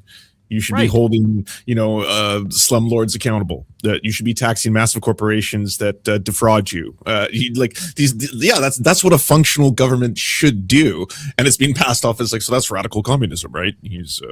In their eyes, it is, right? Basic governance is communism to them because when he says, hey, we're going to clean the subways, it's like, no. You're supposed to have a corporation do that and make millions of dollars off of doing that. Like these things that you are doing, they could be done by corporations and those corporations could be profiting off of it. How dare you do something for the people just like no strings attached? That's the problem because these people, like they function on neoliberalism and every single thing that is a service to them is a commodified venture. So it's like, oh my God, what? He's freezing the rent. How will landlords make money? They don't give a shit about regular people. They're all rich. Like all these pundits, that's one thing we have to remember. All of these people who are clutching their pearls over socialists, they are all multi-millionaires. So the fact that they're sitting here pretending like, oh my God, this is beyond the pale. I just can't accept socialism. Yeah, because capitalism is working out great for them. So why would they ever question the status quo when they've made it in the status quo? For every other person in this country, it's not that great. It's pretty bad right now, actually. So, just keep that in mind if you feel like they're gaslighting you, because these people are just living in a bubble, and most Americans do not agree with them. They're just like a vocal minority because they have platforms. That's basically it. So I do want to read an article, actually, because there is a little bit of inklings from the Democratic Party. And I have some tweets also. There's some more good reactions, but I just want to read some of this because it's great. So House Democrats' anxiety rises after wins by Mamdani-backed candidates. Are we going to let them take over the party? The answer is you don't have a fucking choice. So top Democrats insist that they're unfazed by the party's forming a Zoran Mamdani wing after the New York City's mayor's stunningly successful primary night. But there is growing angst among many sitting congressional Democrats after Mamdani allies won 3 primaries, including defeats of incumbent Representatives Adriana Espaillat and Dan Goldman. And most immediately, they worry it will make it tougher to flip the House this year. This is such bullshit concern trolling. With Republicans eager to tee up the Mamdani slate's most controversial positions for attack ads and battlegrounds across the country. Okay, we saw what these most controversial positions were. They were talking about on Fox News, like Daria Lisa, she supports abolishing ICE, free healthcare, free education. Like, it's crazy that they think this is something that most Americans would not want when everybody is so poor right now. Obviously, the Socialists had a big win last night. The question is, are we going to let them take over the party, or are we going to stand up and fight back, said Representative Josh Gottheimer of New Jersey, a moderate Democrat who has criticized Mamdani's politics and how he's addressed allies of Israel. Many of us believe, as I do, that if you're a socialist, you're not a Democrat. Well, if you're not a socialist, you're not a Democrat now, Josh Gottheimer, so get fucked. Gottheimer and others worry that Republicans will try to yoke their most vulnerable members to what they see as far-left ultra-progressives, and they worry that it will only highlight Democratic divisions in a must-win election year. Okay, I'm sorry. We started this fucking podcast talking about Constantino, a right-wing rapper who's the CEO of a sticker company. If you're so worried about Republicans doing that, you have so much ammunition. Do that to them. Stop worrying about what Republicans are going to say, you stupid fucking people. Like, it's so annoying how they're such pussies, man. Every little thing that we do, they're worried about how Republicans are going to spin it. Just do good things for people. Deliver on policy, and you won't have to worry about the fucking smears. The party that isn't popular. Like, they're worried about the party that has super low approval rating. People fucking hate them. They hate both parties. but they hate Democrats because they're not fucking fighting. Like there's no, they're not being proactive. Like these candidates in New York are actually being proactive with an actual like campaign, issues they're fighting for, specific things they care about. They have a real principled base for why they feel about or how they feel about issues and can explain why they take the positions they take based in reality, based in human rights. And these Democrats are just so reactive to like what the right is doing that it prevents them from having any actual message, which really, I mean, the reality is they're just corporate PACs. Like these candidates are all just, these Democrats are all just corporate Democrats. They're all just APAC candidates. They have no actual, basis for anything because they don't actually care. Yeah. Well said. Yeah. And Daria Lisa actually made a really great point about that, David, where she was asked on CNN or MS Now, I can't remember which network, but they asked her about whether or not her old tweets are going to hurt her and whether she feared that Republicans would use it against her or against Democrats. And she was like, we have to stop being so reactive and stop worrying about what Republicans think or what they're going to say or how they're going to attack us and just deliver. And that really is the key. If you actually deliver, you can get away with whatever you want. And these things that they think are going to be attack pieces and whatnot, like Trump showed in 2024, you could literally get away with anything so long as people think that you are going to deliver for them. Trump was fucking dick sucking a microphone and swaying back and forth to Ave Maria for like 30 minutes on the campaign trail. This dude is very clearly demented. He's idiotic. And he still fucking won because people were like, yeah, whatever. He hates democracy and tried to overthrow the government, but fuck it. He might make the gas cheaper.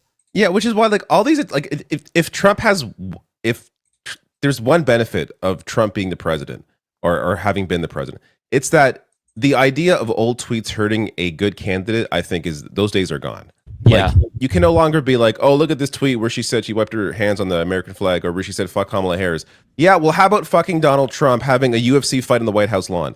Like, are you out of your mind? Right. Like, who cares about an old tweet from 7 years ago? It's so like this shit doesn't matter anymore. We can actually if anything, like you can actually have now real people running for Congress that may have had some bad tweets in the past because who gives a shit? That's not going to hurt them anymore as long as they're actually going to fight for people. Mm. I just want to say two things. I was talking to two strategists and they said it literally doesn't matter. Like you could have committed murder and it doesn't matter anymore. Like it just doesn't matter anymore. You could have the horrible tweets, you could have the crazy past, like it just does not matter anymore. It's not like 50 years ago. But I do want to say something else. I don't know if you guys saw Hunter Biden put out an analysis, and I thought his analysis was actually better than 99% of people in our field. Genuinely. Oh yeah. I put it in the private chat. I think we need to talk about it because he said one thing that really struck out to me that I haven't seen any other Democrat acknowledge, and he said, "Cost of living is the only thing that matters." Point blank. Period. And I was just like, there are people saying though that this looks like AI to them. That's why I'm like, oh really? I saw this too. Like, this looks good. Looks like AI or not, he's given a better analysis than I've seen most people that do political commentary do. Like that, all of this, I was like, yeah, I agree. I agree with literally everything he said. One, authenticity is miserable. Voters can smell a focus group from a mile away. I totally agree with this. Even like, you don't have to be put together 100% of the time. It's okay if you trip over your own words. Just be a human and tell us your thoughts, not what is polling well, not what you think we want to hear. Just be you. I agree with this 100%. 2, endorsements from the current Democratic leadership now read like warnings. The establishment wing of the party is no longer a sword. It's a question mark. I agree. 3, conviction beats. This does kind of sound like ChatGPT, by the way, but yeah. 3, I mean, it's conviction definitely beats caution. ChatGPT. Yeah. It's just, I don't know, because he doesn't really he doesn't type like this or talk like this normally. But conviction beats caution. The candidates who said hard things about rent, about who pays for what, about Gaza, they won. The triangulators lost. Yeah, I agree. I mean, it's a little bit awkward given your dad is a genocide heir, nonetheless. But he's right about this. 4, cost of living is everything. Everything else is just wallpaper. 5, the middle is not a strategy. It's an empty room. Voters reached past the establishment to grab someone who actually believes something. Totally agree with this. There's in a hyper-partisan environment, I really wish people would understand that there is no middle anymore. Maybe the Republicans for Trump account has like a big Twitter following, but that's not the average voter. They're either in one camp or the other, or they're not voting. And that's really it. You're not going to win them over by trying to, pander to them. Democrats aren't going to win over Republicans and vice versa. And I'm glad that he said this because people need to hear it. 6, don't fear the base. Court it. The Democrats who ran from their own voters lost. The ones who ran toward them won. Excellent point. Yeah, I mean, this is a good analysis that they need to hear. 7, if you want to lead a party, you have to be willing to fight inside it. Mamdani didn't ask permission. He took the field. Yeah, one thing that I will say, and I brought this up as well after Kamala lost in 2024 when Chris Murphy put out a really good video where he was like, yeah, the establishment is defeated and Bernie was right. One thing that was clear to me is that there are going to be a lot more politicians in the Democratic Party in particular who are cynically going to LARP as progressives. They're going to say the right things, but they're going to get in office and they're going to be bad. So, I mean, it's good that they're adapting and trying to placate us in at least some sense. It's different than them just telling us to go fuck ourselves, but just be cautious of that because you are going to have people who are more savvy that will be able to adapt, but they're not actually going to give us real change. It's just going to be more neoliberalism. Say, though, on the issue of Israel, I feel like it's hard to fake anger at Israel's genocide because you're not going. A lot of these people realize how much money will be spent against them if they're anti-AIPAC, anti-Israel. Mm-hmm. That even like a lot of these, the fake people you're talking about, I feel like a lot of those people are scared of being clear on that position because of the money that would be spent against them. But then again, we are seeing campaigns overcome that. So if somebody is able to embrace that in a way where it's convincing, even though they're lying, I find it hard to imagine that. I think you can kind of, pinpoint if someone's pretending to care about that issue. Like, I don't know, that'd be a weird one to fake. But you're right. There are going to be candidates for sure that are going to try to pretend to be, a certain left wing or have left wing positions when they really don't. Mm-hmm. Yeah. Just something to be on the lookout for. There's also one thing to fear as well. Like, I don't want to make people paranoid and like doubt their comrades, but I think you're going to see a lot more candidates who just run as placeholders to split votes, just run as progressive vaguely, run in some races, like just the candidate who's just a straight up op as a left-wing candidate who says all the right things just to take away a small enough percentage to stop somebody who's really progressive from winning. So that's why I think that we've got to really be a little bit more observant, look at who is getting endorsed. Yeah, DSA, endorsements matter in that case for sure. Yeah, because they're going to vet these candidates. DSA is not going to just endorse any dickhead. Yeah. So you need to really be cautious here. And if somebody is, if they're reluctant to drop out at the start before you see any polls, if you see somebody who's like, no, I'm gonna stay in forever, that needs to be also part of like what we ask them. Like, would you drop out if there was another leftist running if they were polling ahead of you? So that way, we don't split votes. That is something that we have to be concerned about because they're not like the establishment isn't just going to be like, oh, well, shit, it looks like socialists are more popular. They're going to find ways to rat fucking rig it against us. So you do really need to be cautious because they're not just going to roll over and die. I can assure you. Yes, the Tea Party took over the Republican Party really effectively, but I think that the Democratic Party is a little bit more. They care more about power. That's not to say that Republicans didn't care about power as well, but like the Democratic Party is much more, I don't know what the right word is, but it's not like Nancy Pelosi was ruthless, right? So we have an advantage with someone like Hakeem Jeffries and Chuck Schumer because they're so feckless, but still the powers that be within the Democratic Party, the consultants, the people who, are in the DNC, I think they are a little bit more savvy and they know how to concoct schemes to stop the left from ascending. So just like be mindful of that. It's also money, right? Like the Tea Party comparison, I don't love because the Tea Party was backed by the Kochs. Like when you have the Koch brothers behind you, it's not the same as like actual working class movements. Grassroots, grassroots movements here. That's true. Propping up and like winning and again taking years. Like I thought I was hoping this stuff would happen like 10 years ago with Bernie Sanders in 2016. Like it's taken like a decade to really finally have the momentum in a place where people are winning at a real pace and not just and this is really only here in and New there. York City. Like, yeah, and it took 10 years. To David's point, I agree. I mean, it started with AOC, and another thing that I'm scared of is I'm scared that Claire Valdez and Daria Lisa and Lander, they're all going to go into Congress, and they're going to be the 1%, and what happened to AOC will happen to them.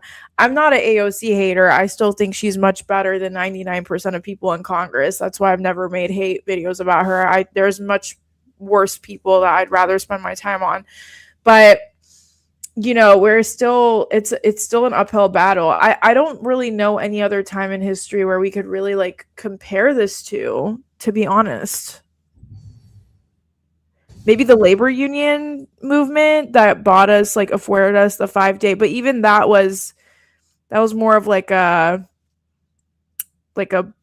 riot, like multiple riots where people lost their lives. I don't know. I don't know if there's anything I could compare this to. Yeah, I mean, I think it's hard to make comparisons until we actually see like the result. Like if this continues, if there's see how the primary or see how the Democratic primary goes in for the election in 2028, like how that all plays out. But if this keeps going the way it is, I have a feeling that many of the shit libs that were centrist, and even the creators, even the Brian Tyler Cohens of the world, right, who have made tons of money on being a shit lib blue MAGA piece of shit, right? I feel like even they are going to start changing course if this keeps going this way. How are they covering this stuff? Yeah, that's where it's headed. I don't know, actually. I don't watch Brian Tyler Cohen. I'd rather eat glass personally, but I don't watch a lot of those shows either, but I have seen like Pod Save America has been making a big effort since basically the colossal loss in the last election to find out like to them, I think they actually want to know some of the math behind what's going on. Not that they like are. I think they actually want to win.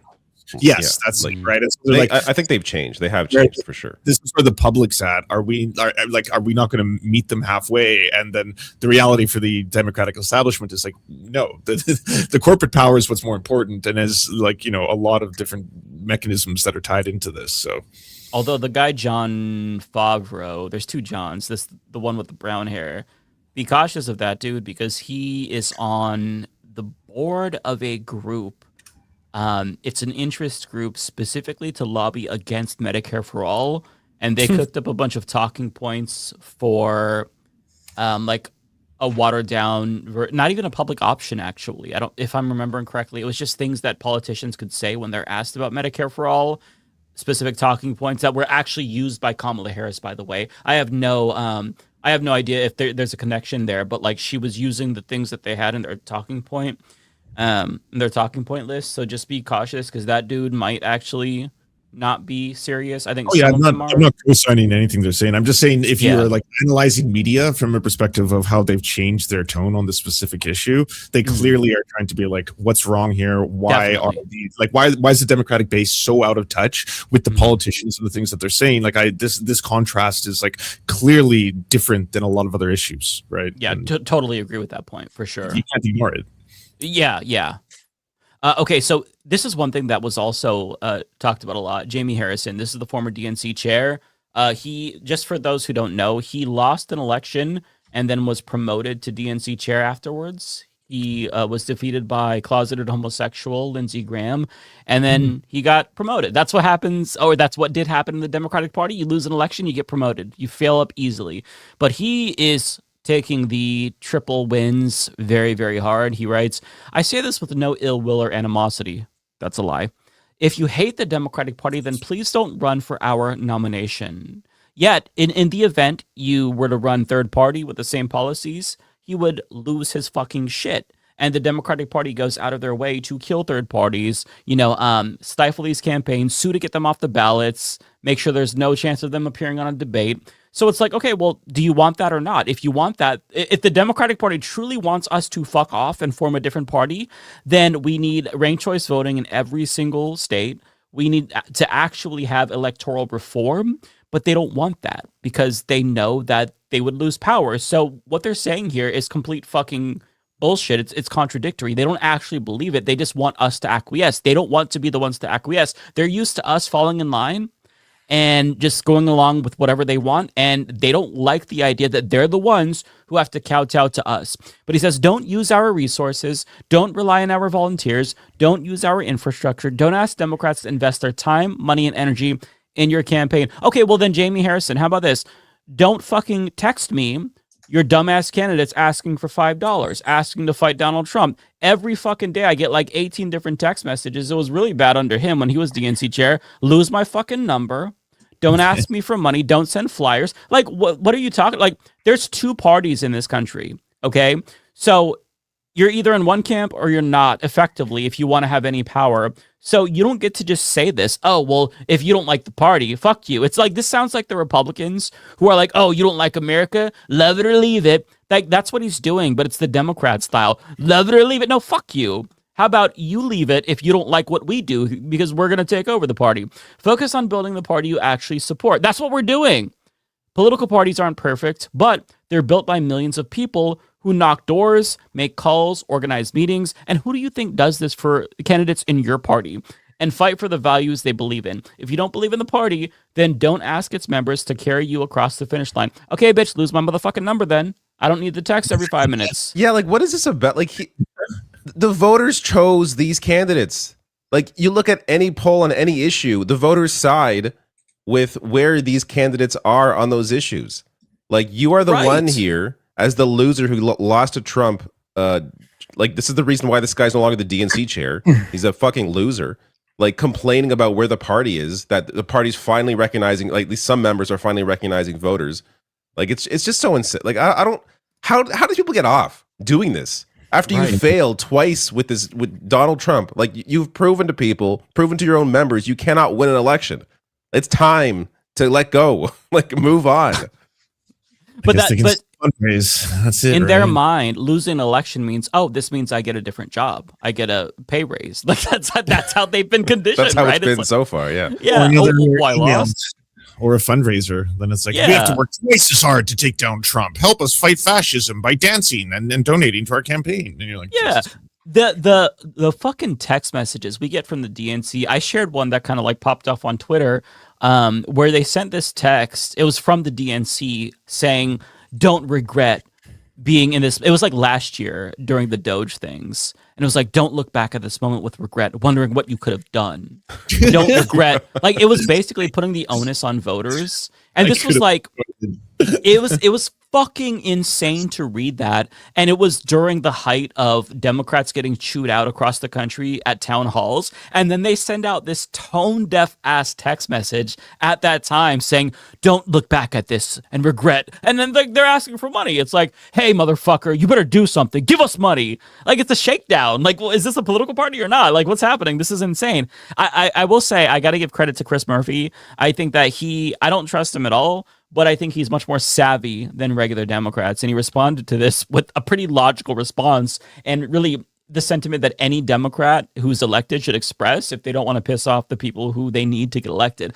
I don't know, man. Who is the Democratic Party if it's not voters? Democratic voters choose candidates, not party leaders, and party leaders need to listen to what voters are telling us. And right now, they're demanding our party be bolder. That is exactly correct. Although, Chris Murphy, I will say, I appreciate what you're saying to Jamie Harrison, but you do need to take your own advice. We don't want you to support Israel, so you need to take your mouth off of their balls and move away from them. Just is FYI. He still support? Is he? Well, he still hasn't recognized genocide. What's he saying about Israel? He is. I mean, he's a liberal Zionist, right? He is just kind of backing away a little bit, but he very clearly has not abandoned them fully. And on top of that, he's just not great. But he at least is tapped into what voters want. He at least acknowledges that the old establishment way of doing politics isn't working. So he's trying to adapt nonetheless. It's been a really, he's not adapting perfectly, but he's better than other Democrats. Yeah, like I've noticed some, like Chris Van Hollen endorsed Abdul al-Sayed, and which is, I feel like there are certain Democrats that sort of understand where the party is headed, and are planning to run in 2028. And I feel like Chris Van Hollen, the past year or so, like he seemed like somebody who's really like I don't know. I didn't really notice him before, so maybe he was always like this. But I feel like he's sort of put himself out there now as somebody who is taking bolder stances, that deciding more with the left wing of where the party is, and that guy's running for president, like for sure. Like Chris Van Hollen, I can see Chris Murphy doing it too, since he's trying to be a little more open to this as well. Yeah. It says Chris Murphy has voted consistently to provide Israel with military aid, including over $18 billion following the October 7th attacks. Okay, so he's not going to win the primary. Yeah, and he's more of if you look at mainstream media headlines, you'll see how he's critical of Israel, but he's one of these Netanyahu reductionists where it's like Netanyahu's the problem. Like, you know the type. Yeah. He's a two-state solution guy, which like at this point, it's kind of like, I still see a lot of liberals trying to fall back on that as like, this is always been a safe space. Why are you questioning me beyond this? And I'm trying to point out now that like one side is doing a genocide. So there's like the two-state solution when one side is like not looking to be a two-stated, like there's nowhere to work with the other side that's trying to exterminate the entire people of that country. Like, how are you supposed to do a two-state solution when they've erased Palestine? They've leveled Gaza. They're erasing the West Bank. Like what? You mean to tell me that you support a solution where 700,000 Israeli settlers in the West Bank are going to be evicted? You support that? You think that's feasible? You think they're just going to politely be like, oh, okay, sure, we'll go ahead and leave after we stole their fucking land? You think there's going to be a right to return? It's just laughable. It is. I also feel like laughable. It's kind of ridiculous for any candidate to talk about any kind of end result solution at this point, when you have to first deal with the war criminals. Like, do you support putting Netanyahu in prison for the rest of his life? Like, people need to be held accountable for the genocide they committed. Like, that's where the conversation needs to be right now. In terms of like what happens, in 10, 20, 30, 40 years, like that's a conversation down the line. I think the focus right now should be dealing with the results of a genocide that was committed and the people that enabled it and supported it. Oh, across the board, including Joe Biden.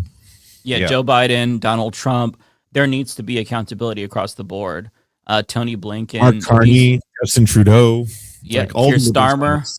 All these motherfuckers need to be in The Hague. Like, this is one of these moments where if we do nothing, we are going to look back and we are going to be really disgusted with what happened. Not that we have any power. I'm not trying to be the DNC and be like, hey, you all got to do something. But I'm just saying that like it's going to be a really fucking shameful part of history. It already is. I mean, like, we're saying this as if the genocide is over. It's not over. Lebanon is being ethnically cleansed as we speak. Thousands have been killed. We invaded fucking Iran this year.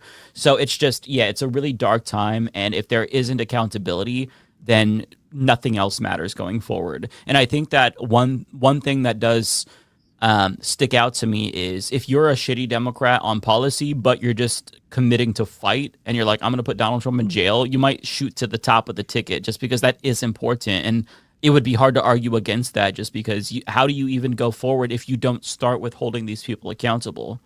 Couple more here that I have. So DC Drano tweeted out, this is a far-right fascist, by the way, but we have to stop calling them socialists. That's why they call themselves to hide their true intentions. They're violent, tyrannical communists. A Republican is saying this, mind you. A Trump supporter is saying this, mind you. This worked in the 70s when we went into Vietnam, but it's like, y'all, you gotta come up with something better. Say like Mamdani is gonna end up making cost of living more or something. Like, I don't know. They need to get better with their propaganda. They're running the same playbook that they played like 60 years ago. Like, this shit doesn't work anymore. They also managed to find the one picture where Mamdani's not actually smiling. Like, whenever I see this guy, he's always has like a massive smile on his face. Yeah. And there was that New York Post paper. What was it? The hateful. What was it? I saw that. The Hateful Slave. Oh, the Hateful Slave. And they're every single one of them are all smiling. It's like these look like nice people to me. Yeah, you can't convince people. Yeah, you can't convince people this guy is some violent terrorist. It's not only because he's just genuinely a pleasant person, seemingly, but also because you support Donald Trump. He pardoned the insurrectionists who tried to overthrow the government for him. What are we talking about here? Yeah, these lines don't Child rapist. He's all over the Epstein files. Like, what are you talking Yeah, about? Epstein's There's best friend. no Like, are we even having a morality conversation? anymore on the other side. No, you are all Nazis. They have no self-awareness whatsoever. It's the right's AIDS Skrillex moment, right? Like, this is their AIDS Skrillex moment. Okay. This is from Republicans Against Trump. Love them. They're a great group. I don't think many Democrats fully realize how much damage far left lunatics like Daria Lisa are doing to their brand and their chances of winning back the House. Bro, you're Republicans. Go back to your party. Like, they try to come over to our party and take it over when they should have just tried to take over their own party or fight back against Donald Trump. But they abandoned ship and they expect us to take them in. When, like, no, sorry, we're not taking you in. Until you support refugees, we're not going to let you be our refugees in the Democratic Party. Fuck off. One more tweet from them, though, because they shared a quote from Letitia James because she proves their point because she's a Zionist. But she, so I'm just going to read this. NY Attorney General Letitia James criticized NYC Mayor Mamdani and some of his endorsed candidates in New York City's Democratic primaries, telling CNN that some of those candidates don't understand the communities they want to represent and are disconnected from the history and struggle of many NYC districts. Bro, they voted for them, though. Like, what are you talking about? They just won elections. So clearly, the people that they're going to represent are, like, in tune with them. Otherwise, they would have lost. She also said that she and other Democratic leaders are disappointed in Mamdani, adding, all of us are a little frustrated with the Democratic Party, but don't blow it up. That's what MAGA has done. Okay, literally, this just comes down to Israel. She's just a massive Zionist. There's a picture that's viral now. She was at the Israel Day Parade. She just is a Zionist, and she doesn't like that people are like, you know what, genocide bad. That's what it comes down to. So, like, whatever you think of Letitia James, she was great at fighting Donald Trump. She is a Zionist, and she thinks that Israel should be allowed to blow up babies. And if you disagree with that, then you're MAGA. How about this, Letitia? Fuck you. Like, dude, no one's forcing her to work for Zoran. Like, if you're that upset, then leave. You don't have to work. You don't have to work that job, babe. Go work for the Federalist. Like, go work for AIPAC. Right. You're an attorney. I'm sure they'll give you a job. I mean, I don't understand all the bitching and moaning from Letitia James. I'm sorry. Like, I used to really like her because of how she was fighting against Trump, but it's like, yeah, same. Now you're a fucking sore loser. All you do is moan about Zoran Mamdani. She's literally like, I'm so upset that Zoran's not going to the Israel parade. Why would any Muslim person go to that parade, girl? You trying to get why would anyone that cares about human rights go to that parade? Yeah. Would you go to a German parade during the fucking Holocaust? Right. That's so disgusting. I'm so upset that a Muslim isn't going to the Israel parade and walking it. I'm sorry, what? I'm sorry, ma'am, what? And this is why we say not all skin folk is kinfolk, because I would have expected her to know better than saying some shit like that. And then she's coming out. It's like, you don't have to work for Zoran, babe. You don't have to work. She loves riding the Zoran clout. And she also loves riding the clout of being like, I'm upset with Zoran, because she knows it puts her in headlines. She knows it gets her brownie points with the powerful Zionists that can help her out of all the shitstorm she's in with Trump.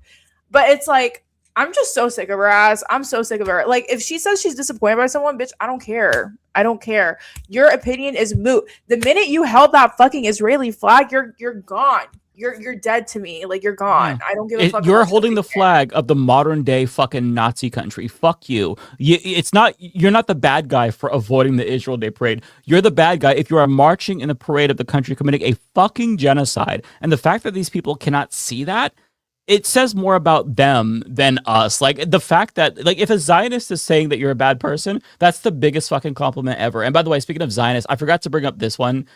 John Fetterman, anti-Israel, anti-America, anti-Western civilization. Why am I the only Democrat in the U.S. Senate that refuses to excuse this or defend any of those self-identified communities? And, I want to know what they have on him. Like, what's going on here? Like, is it just brain damage? Is it like I think it's just this? Brain damage, honestly. Yeah. I think it's just brain damage. I just think he's stupid. Because it's not just money. Like, there's more going on there. No, I think it's just brain damage and money, to be honest with you. Yeah. He just and honestly, the Israel's the only country that's nice to him. Benjamin Netanyahu treats him like a full-grown adult that doesn't have to wear a diaper. And I think that he likes that somebody respects him. So he's like, oh, this person was nice to me. So I really hate his wife. I'm sorry, his wife is a fucking bird. Like, yeah, fuck his wife. She's a bird, bro. Is she still online? Does she? Because I feel like she wouldn't be for this. No. Ever since like Fetterman really went down the brain wormhole, like She disappeared, right? She disappeared, yeah, because people found out that she used to be undocumented, and they're like, "What the fuck are you doing? Like, you're literally with the fascist who's against undocumented people, and you're still married, taking pictures, smiling." She literally took a photo op with Netanyahu, smiling, and his wife. She's such a disgusting piece of shit. Yes, she did. Like, you went And from people treat her like this captive. You went from being an undocumented immigrant to taking photo ops with Netanyahu and his wife. Like, go fuck yourself royally. And people feel sorry for her, but they never should have. Anyone who lets John Fetterman come inside of them is not somebody who should be taken seriously. I'm sorry. Why do you have to take it to these levels? I don't want to play the fucking gong, dog. He did it again. Play the gong. Go ahead. It takes too long to get there. Someone says someone in the comments saying she's avoiding a divorce to avoid getting deported. She's avoiding a divorce to what? To avoid getting deported. I mean, I would assume she has her citizenship by now. Like, she's been married to him for a number of years.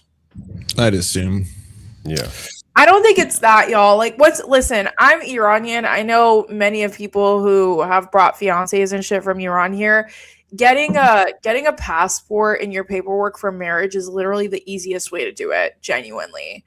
It only takes a couple years. It's pretty straightforward. You just have to you got to do the right shit. Like, it's not a hard way to get your paperwork at all in America. So I would assume that at this point, after years of marriage and children and shit, she would have her documentation. At this point, it's one of those things where it's like, maybe it's the kids, maybe it's comfortability. I mean, now he lives a very, very, very fucking comfortable and good life. Like, maybe it's all of that combined. I don't know, but at the end of the day, she's a fucking bird, bro. Like, you are a bird. You're a dumb bird. That's what she is. Can I call her a name? He's not winning the next election. I'm going to call her a name. People are going to cancel me for this. Oh boy. No, let's not. We don't have Giselle, to do it. I'm going to do We really it. don't have to do it. You lint I'm not listening. liquor. I'm not part of this. I did a switcheroo. She's a lint liquor. A what? None of you remember Now that we're all commercial? confused. Oh my god. How does nobody remember this? Now I have to You're find aging it. yourself out. We're not all brain. What's the word I'm looking for here? I'm gonna find it. Hang on. All right, I gotta take off, y'all. I gotta hang out with my pregnant partner. Bye. Take care, Lance. Oh, you can use that excuse now. Yeah, me too. know, I have a I'm gonna use child. it. I must leave. You should probably. You don't even need an excuse, David. You just leave. Like, why are That's you right. acting like you need an excuse I've just learned I now? don't actually have to say anything at all. I just Yeah, go. you don't have to say shit. All you have to say is the word sex and you're gone. It's like poof. The camera just like turns off. Well, I don't want to interrupt the conversation if there's like a good conversation going on to be like, everyone say bye to me now. Like, Well, David, I don't want to be the center of before you attention. go, at Just let least me out watch of here. this commercial so you have context, because this is one of the most badass insults you can give to anybody. Okay. Yeah, I will watch This is a this commercial, and then I from- may or may not ghost. Okay, it's a commercial from the 2000s. Okay. You son of a biscuit-eating bulldog. What the French toast? You think I wouldn't find out about your little doo-doo head cootie queen? Who are you calling a cootie queen, you lint liquor? It's all you, kumquat! You're overreacting. No, Bill, overreacting was when I put your convertible into a wood chipper. Stinky McStink face! There's some white people. Fabulous. New Orbit Raspberry Mint cleans another dirty mouth. For a good clean feeling, no matter what. I don't think they played that in Canada. I don't remember that at all. It's a banger. I don't So if remember you that in really want to America, hurt though. somebody's feelings, quote one of those insults. I'm just Well, so that's sad none something. of you knew that. God, I'm old. Am I really Anyways, that old? folks, I have a child, so that means I have to leave now. Okay, goodbye. Use your kid as an excuse, David. Take care. He may be asleep, but it doesn't matter. I'm also tired, so that's actually Aw, the real reason. Kitty. Well, you take care. It was Goodbye. nice seeing See you you, all sir. next Have a time. good Bye. week.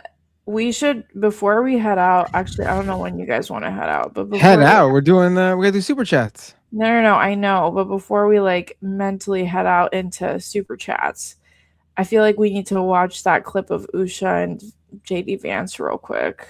Which clip? You don't know what I'm talking about? No, I missed it. Oh my god, wait, let me find it. Okay, yeah. You know what I'm talking about because you got a smile on your face. You definitely know what I'm referring to. No, I right? don't. I swear to God. I mean, I know that No, people are I'm sharing talking something. about I Matt. didn't watch it. Oh, Matt. Okay. You're like, What? No, I swear to God. Do you know which clip I'm talking about? I think so. The one where they're sitting down for the interview and it's all awkward. Yeah. Yeah, I don't really. I know about it. I don't think I saw it though. Was it good? Was it funny? It's really funny because I feel like I have more connection. I feel like I have more chemistry with my purse, to be honest. See, now Usha is somebody I like. What? I'm just kidding. Like, She's Usha's somebody a I could get behind. fucking bird too, bro. They're all birds. I'm watching this USA game in the background here. Ew, I can't believe you're rooting for the USA out of all teams. Well, I mean, I'm rooting for a number of teams, USA being one of them. I'm rooting against the USA. I know nothing about Yeah, sports, me but I hope the too. Americans lose. I hope we lose. It'd be good. It'd be good for soccer in the country if they go far. They're not going to win, but if they go far, so that's why. I don't think I'm they rooting. deserve to go far, to be honest. Yeah, we don't It's a deserve private anything right now. We honestly don't even deserve GTA 6. I feel like they should not release it in America. Well, Turkey's beating us right now, and Turkey hasn't won a single game yet. So Okay.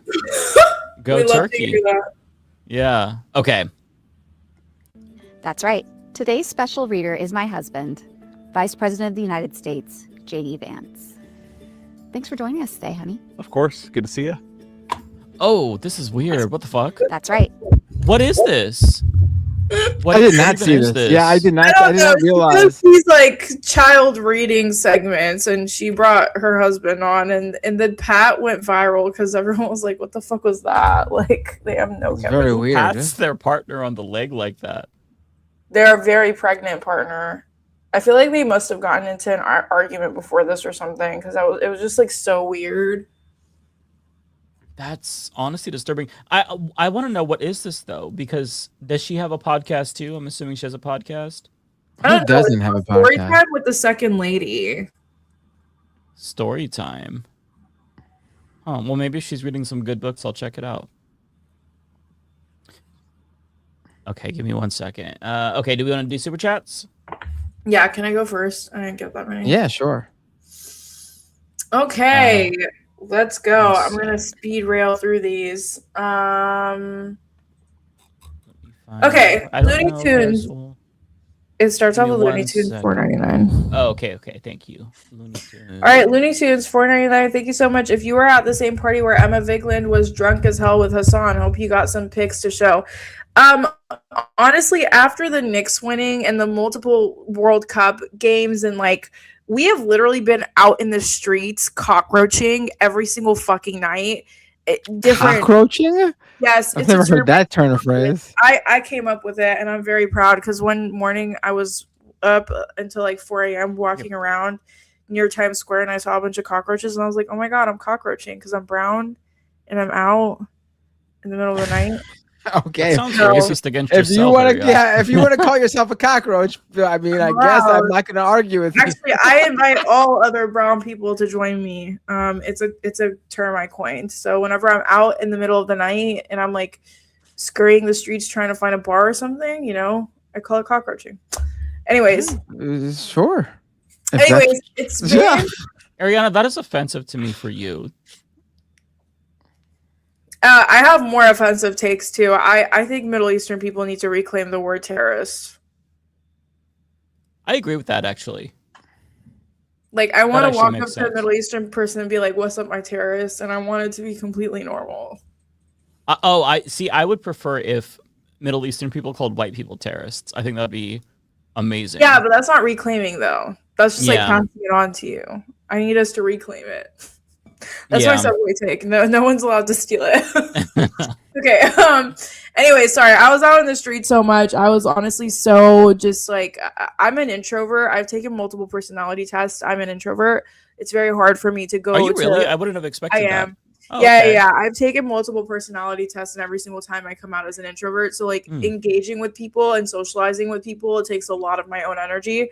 So I just did not have the fucking energy. Well, you do really well for an introvert. I've got to say, you challenge yourself and push yourself, and that's actually really commendable because it's hard I to do do. that if you're introverted. I really do. I really do. I appreciate Good for it. you.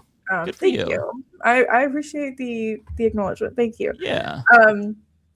Not really Rachel Atwood. Thank you so much for the $2. I hate campism, but this house is 100% me soon. I'm not going to talk about this situation because Taylor Lorenz will clip this, but Taylor Lorenz essentially went after a disabled Palestinian activist this past week, and it was incredibly bad. It was really bad. So if you want to see what happened in that kerfuffle, you can look up May Soon and Taylor Lorenz, but it was not good. So yeah, that's all I'm going to say about that because I don't want her to clip me. Not really Rachel Atwood. Thank you so much for the $2. Linda P reminds me of KP MC mom sketch. I don't know what you're referring to, but I really appreciate the $2. Oh, Linda Paulson. Oh. She is a Republican rapper who's probably my favorite rapper right now in terms of Oh. Republicans. Yeah. Oh. If go back and watch when you finish, when you have time, just watch the beginning of this. We play the music video for her. She's really good. Okay. Got it. I will definitely look into it. You will love her, Ariana. I don't think so, but I thank swear to you. God, you will love her. Okay. Okay. You have no We'll idea. see. Just trust me shall on this see. one. I will trust you. I'm just kidding. Kaya Demon, thank you so much for the $5. Ariana, happy last week of Pride. NYC is so fun last week dancing and We Belong Here. Dancing at We Belong Here had Liberty Bagels literally twice so good. You should have tried Apollo Bagels. I really love Apollo Bagels, but I'm so glad you liked it. Congratulations. Welcome to the Big Apple. Omega Shenron Dragon, thanks so much for the $2. Y'all know how much traditional media needs to go. Yeah, trad media needs to go, and we need more people to fund people like us on this stream. Because honestly, the only media empire that's kind of independent right now is 2IT, and they really fell off the fucking ringer like bad. V-Man, thank you so much for the $5. Fun fact, Daria Eliza Avila Chevaliers. Grandpa was a member of the Dominican resistance against U.S.-backed dictator Rafael Trujillo. I honestly believe that. I really do. I think people who are as leftist as Daria Eliza and really advocate as much as she does, they come from like a leftist background. That's always kind of been my experience, at least. So I totally believe that. Thank you so much for the $5. Not really Rachel Atwood. Thank you so much for the $2. Do y'all see Jamie Harris's meltdown online? Unreal. No. Did we watch that? We didn't see a meltdown, but we did go over his tweet momentarily. Oh, okay. I crashed out. Well, thanks so much for the $2. Yes, we crashed out over many of things. I'm just kidding. Thank you so much for the $2. Ryan Snowden, thank you so much for the $2. Shrek is love. Shrek is life. I actually love Shrek. Shrek is one of my favorite animations. It's great. Yeah, it's great. Hi, Oh, Kowalski. I'm glad that you like it. I wasn't sure if Shrek was just like a more millennial thing, but I guess Zoomers were young when Shrek was being released too. No, we grew up on it. Okay. Kowalski, thank you so much for the $10. James Carville is the guy who said the Democrats just need to do nothing for the next 4 years and let Republicans destroy themselves. He's also married to a Republican, and in my opinion, is a grave dodger. I don't know. I feel like who you're married to tells me everything I need to know. Because it's like, how do you not claw each other's eyes out? You know? Yeah. Well, I mean, he is essentially a moderate Republican, so it probably wouldn't be that difficult for him to be married to one. And also, it's not like they're going to touch each other. Look at him. Yeah, let's be so honest. I'm just kidding. V-Man, thank you so much for the $5. Chevalier got attacked for not having a Dominican flag in her bio when it's because she is critical of the anti-Haitian Dominican nationalism. There was so much shit that Daria Eliza was getting, and they were sending out attack ads saying that she hates Haitians and shit. It was insane. I don't No, that she was Haitian. That was the attack. So it was no. It was there a were other racist attacks attack. Too. There were other It was a attacks racist saying attack. that he wasn't going to support Haitians either. It was like a whole. It was a plethora of like things. I feel really bad for her because she's gonna be like the main punching bag for corporate Democrats and fascists. For sure. She already is. For sure. I mean, listen, I'm not an expert on the Haitian Dominican beef per se, but like they were using her ethnicity against her a lot by proxy of the Haitian stuff. I'm not a good person to talk about this because I really don't know. Maybe we can have someone to come on to talk about this because I'm really not you want me to talk about the Middle East, I can talk all day. Rebecca would probably be a lot better on this. Yeah. She's Haitian. Yeah. I think she's way better. But like they were calling her Haitian, and then they were like, she's not going to protect Haitians, and it was like a whole. I was like, I don't know, but this goes way deeper than my knowledge personally. But yeah, I don't know. Omega Shenron Jagan, thank you so much for the $2. Ari dropped the wrestling promo of a lifetime. That's when I was going off on Jack Schlossberg. Yeah, I mean, I really hope Jack just figures his life out way, way far from the political arena because clearly he can't do it. V-Man, thank you so much for the $2. Daria Lisa actively promotes Pan-Caribbeanism. Is that a good thing? Guys, I'm so sorry. I'm not a great person. This is not an arena that I'm assuming. I mean, it's solidarity among all Caribbean people. Okay, it's solidarity. Okay, we love that. Like like a unified identity, kind of like Pan-Africanism. Just so that way. Yeah. Okay, love that. I wish Rebecca was here. I feel like she could comment on this way better. Not really Rachel Atwood. Thank you so much for the $5. JK3 lost his bid for Senate in 2020 and was replaced by the House by an Onassis Hare in MA04, who's even worse. He's a challenger. Vote Paulos. Okay, cool. Thank you so much. We appreciate it. Yeah, there's still some primaries happening across the nation, so definitely check. There's some big ones in August. Cory Bush, she might be able to beat Wesley. I think she will. That would be if she took back that seat after AIPAC spent so much fucking money. Dude, oh my God. Life. I would not be able to handle it. That would be better than Trump's comeback. Yeah, that's going to be... I think that will really set the tone for the midterms. Because if Cory Bush wins her seat, they're fucked. I think we would be able to flip both the Senate and the House this time. It would be huge. Jacqueline Leach, thank you so much for the $7. The people should lead the people, not be led by, quote, leaders. The problem is the belief in leaders and followers. Exactly. I agree. Yeah, you're right. Thank you so much for the $10 narrator. Moderators are saying leftist or socialist should leave the party. When does the left have enough leverage to actually contend with and challenge the moderates that muffle them within the party? I mean, I think you have to kind of just like follow the New York City model, right? Like, I think what New York City did was they really focused on 3 races that they knew they had a chance to win given the constituency and the people that live there. And they really used all of the fucking resources they had, from creators to people like Hassan Piker to people like Mamdani, endorsements, events, all of these different things to really push them up and boost them. So I think we tend to like really try to like reach our arms everywhere, kind of like an octopus. But I think when we really hyper focus on certain candidates that we know are real and we know have a chance of winning given the constituency, like, and have a good platform and know how to speak and have the tenacity to become a politician, like that's how they win, right? But it takes a lot of mobilization, which I don't think a lot of people are mobilizing. Like, y'all aren't joining DSA, you're not going to the DSA meetings, you're not knocking on doors, you're not phone baking. So it's like you gotta put in the work. More than 90,000 people volunteered for Mamdani alone.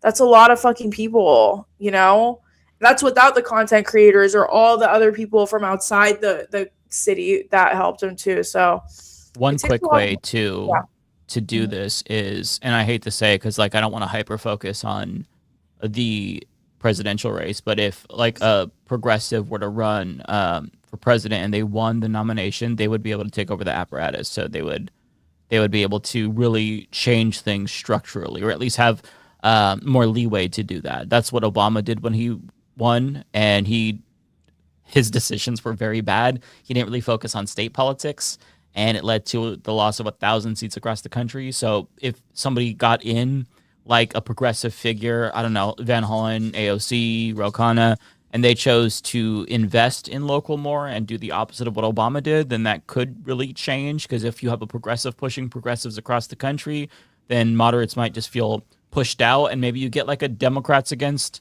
Ro Khanna or something like that. And, you know, we see the opposite thing where they flee and they go to the Republican Party. That would be ideal. If you could get moderates to just go to the Republican Party, that would be great. Not just because we don't need to caucus with them, but because if you can drown out the fascist ideology and water it down and make their tent bigger, then hopefully they would feel more pressure to have to moderate. Whereas right now, it's the pressure is on Democrats to moderate, where they have to be the ones to appease, you know, these mythical moderates, because the Republicans are so far off the spectrum. But if you flip that dynamic and you make the Democratic Party left-leaning, and Republicans have to be the ones that they feel like they need to pander to the moderates, that would change the dynamic too. I mean, like, I don't know that this is possible because the presidential nomination, you know, that's a tough thing to get. But, you know, that'd be one way to take it over theoretically. Yeah. Abdul Al-Sayed has been kind of doing that too, really well. But then again, it's like one of those things where, you know, you can have national support and be like someone like Marcus Flowers who tried to take down Marjorie Taylor Greene, but it's like if you don't have the votes, you're not going to make it, right? So it has to be a perfect blend of, yes, getting that substantial institutional support, but also running a campaign and knowing that your constituency will vote for you. That's a huge thing too, because you can get millions of dollars and go on all of these mass media interviews and go on the Breakfast Club and get all the money and all the fame, but if you're not going to get the votes, then you're fucked, right? So it's really a perfect storm of everything coming in together. Yeah, I think a lot of the metropolitan cities across the country can do that. Cities like cities in Massachusetts, cities in, you know, Michigan, blue hotspots somewhere like New Orleans, right? But if we're talking about rural Texas, then no, it's not realistically. I don't think that would be possible. Trouble Ding Dong, thank you so much for the $5. A DSA member on Hassan's stream said, I knew we would win. I just didn't think it would be through electoralism.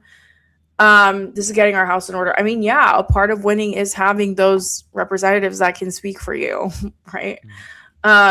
Laney Lou, thank you so much for the $5. The Smitten Kitten is a shop in Minneapolis that became ground zero during the ICE surge. Please send them business. They are hurting right now. Oh no.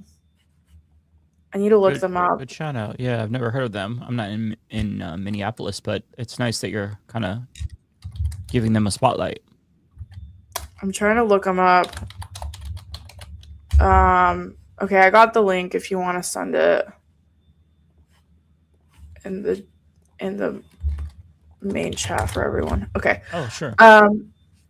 Tokyo Hans, thank you so much for the 500 yen, I think it is, or yuan. Has anyone ever wondered if Usha has done a sofa cosplay for JD? No, just me. I don't even really think they have sex regularly. I'm sorry. I'm like not very convinced. They've done it at least 4 times. I just feel like JD wants like a Erica Kirk type. Like I don't think someone of his ideology or workspace wants to be with a brown woman.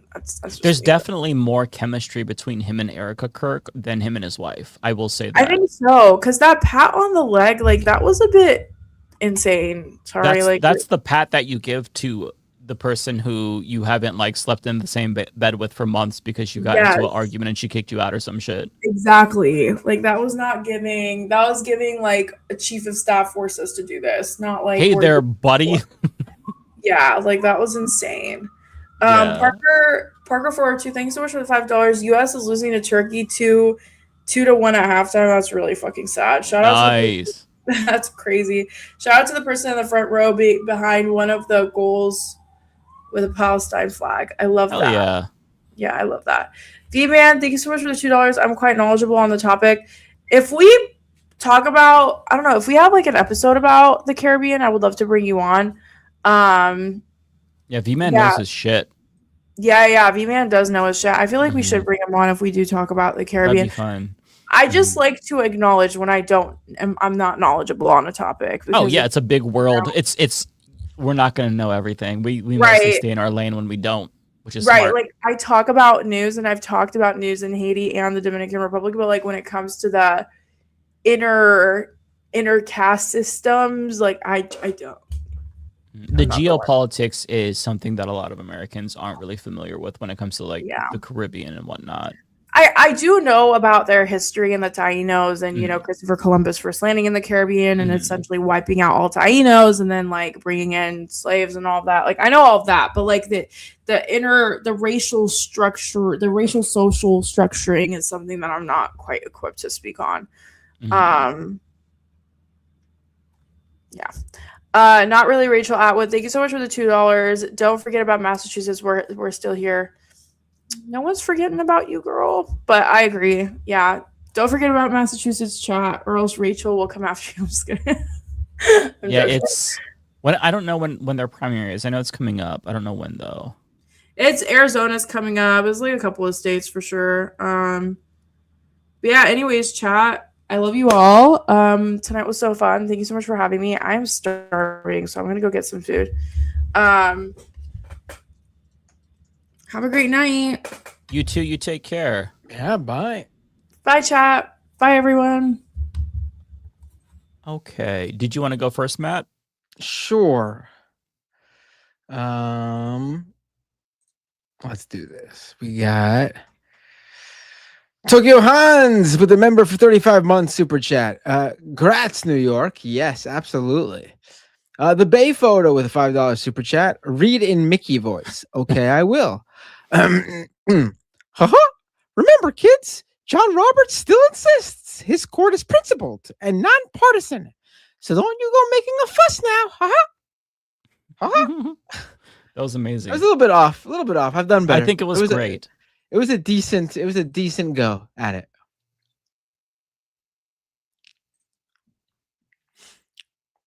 T-Types with a $10 super chat. I think the ruling class in Western nations knows millennials and Gen Z pose an ideological threat to them, and in response, they're destroying economies to starve us of economic and political agency and power. Yeah. That's a cynical take that I fuck with hard. Yeah. Yeah, I think no. Cartoon 49 with a super chat. How you feeling in New York after Knicks victory?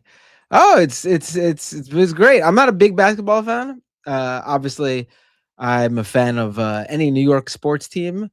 I would say basketball is, for me, I like it more than football, like American football, but behind pretty much everything else. For me, soccer, baseball, hockey, that's all above basketball. For me.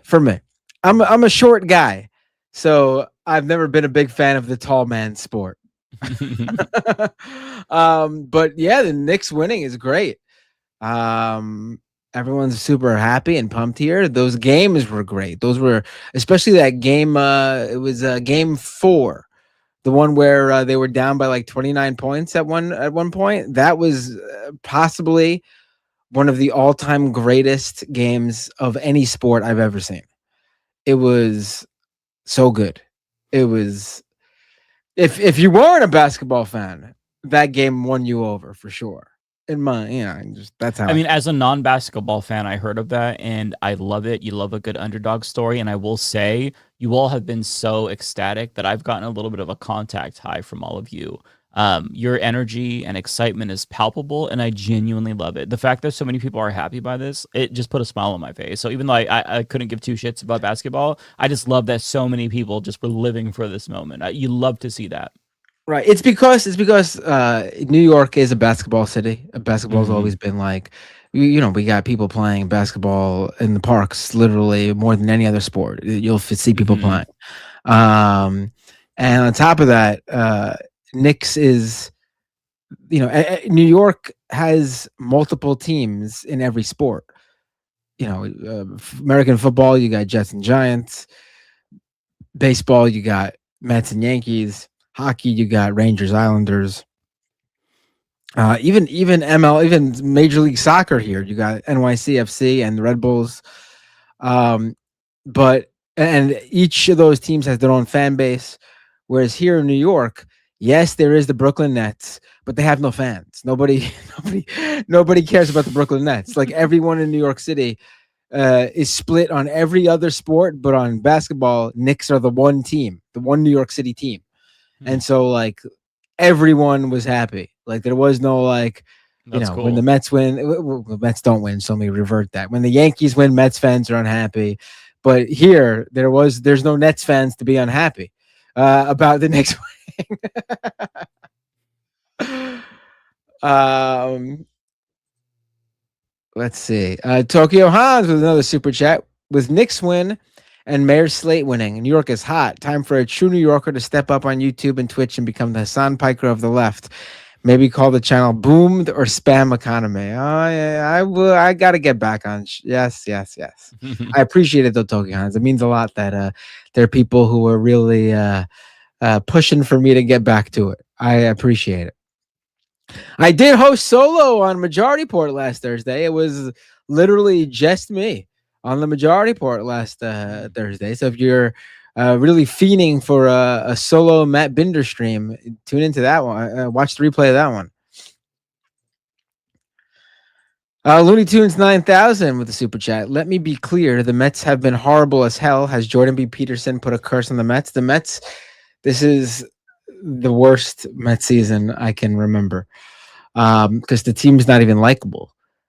David Stearns, who basically runs the Mets, he got rid of all the longtime likable Mets, like Brandon Nimmo, Jeff McNeil. But you could even argue that those two moves on their own aren't bad. But then getting rid of Pete Alonso, and then you combine all those guys, it's just he got rid of the core of the team and brought in new players who suck, who were supposedly on paper, stats-wise good, but they've been terrible.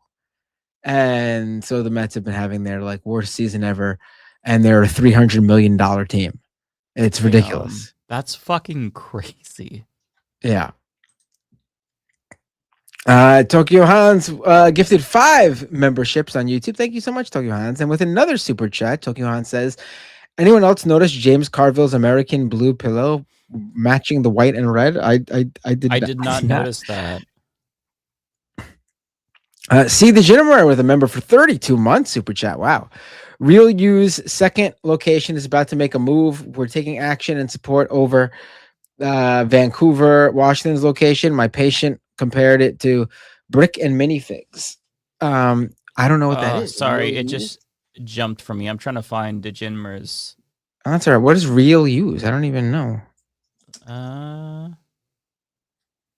Real Use? I'm trying to find the tweet so I could read it. Well, I don't know why it just jumped. There we go.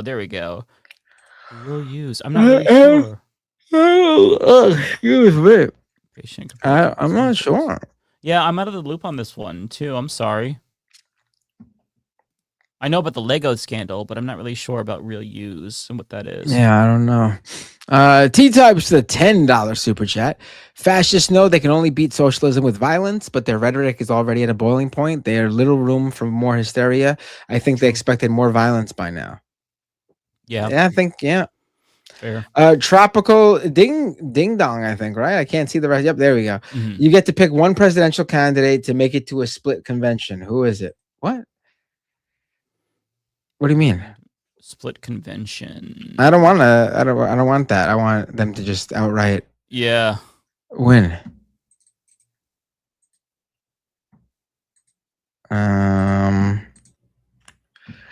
See the Jinamo with the super chat. I'm sorry, Dems want to cut off support they already weren't giving. Right, yeah.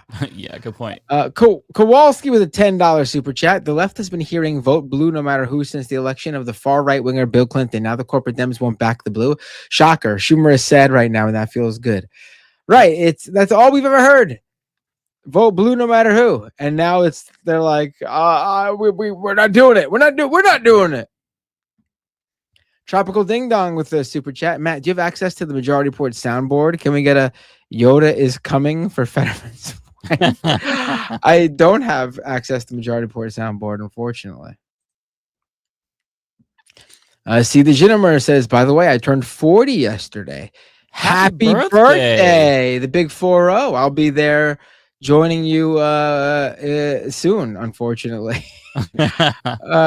Fortunately, that's a good thing. That's a good thing. Yeah, I don't want to be 40. Lunar Spunk with a super chat, member for 23 months. How do you feel about Team USA's coach, Paul Bet Davidson? Do you like the guy? What? Is that Patrick Bet Davidson's brother? Paul Bet Davidson. Or is it Patrick? Oh, no, because I know I once called him that by accident, and it's been an ongoing inside joke ever since. Oh, I see. I was like, what's that guy's name again? Paul Bet Davidson? I was not privy to that. Old man Philly with the super chat. Is the Danhausen shirt your way of celebrating the Knicks? Yes, yep. The guy who cursed the Spurs and uncursed the Knicks, I should say. D Leopard with a super chat. Mamdani has the pleasant smile of a classic Rankin-based stop-motion holiday special figurine. They truly tried to find a pic with another expression. And over on Twitch, really quick, I'll just read these 1, 2, 3. Looney Tunes 9000 resubscribed for 18 months at tier 1. Subscriber for 30 months. Wow. Can last week's Majority Report show be considered a solo Binder stream? Yes, absolutely.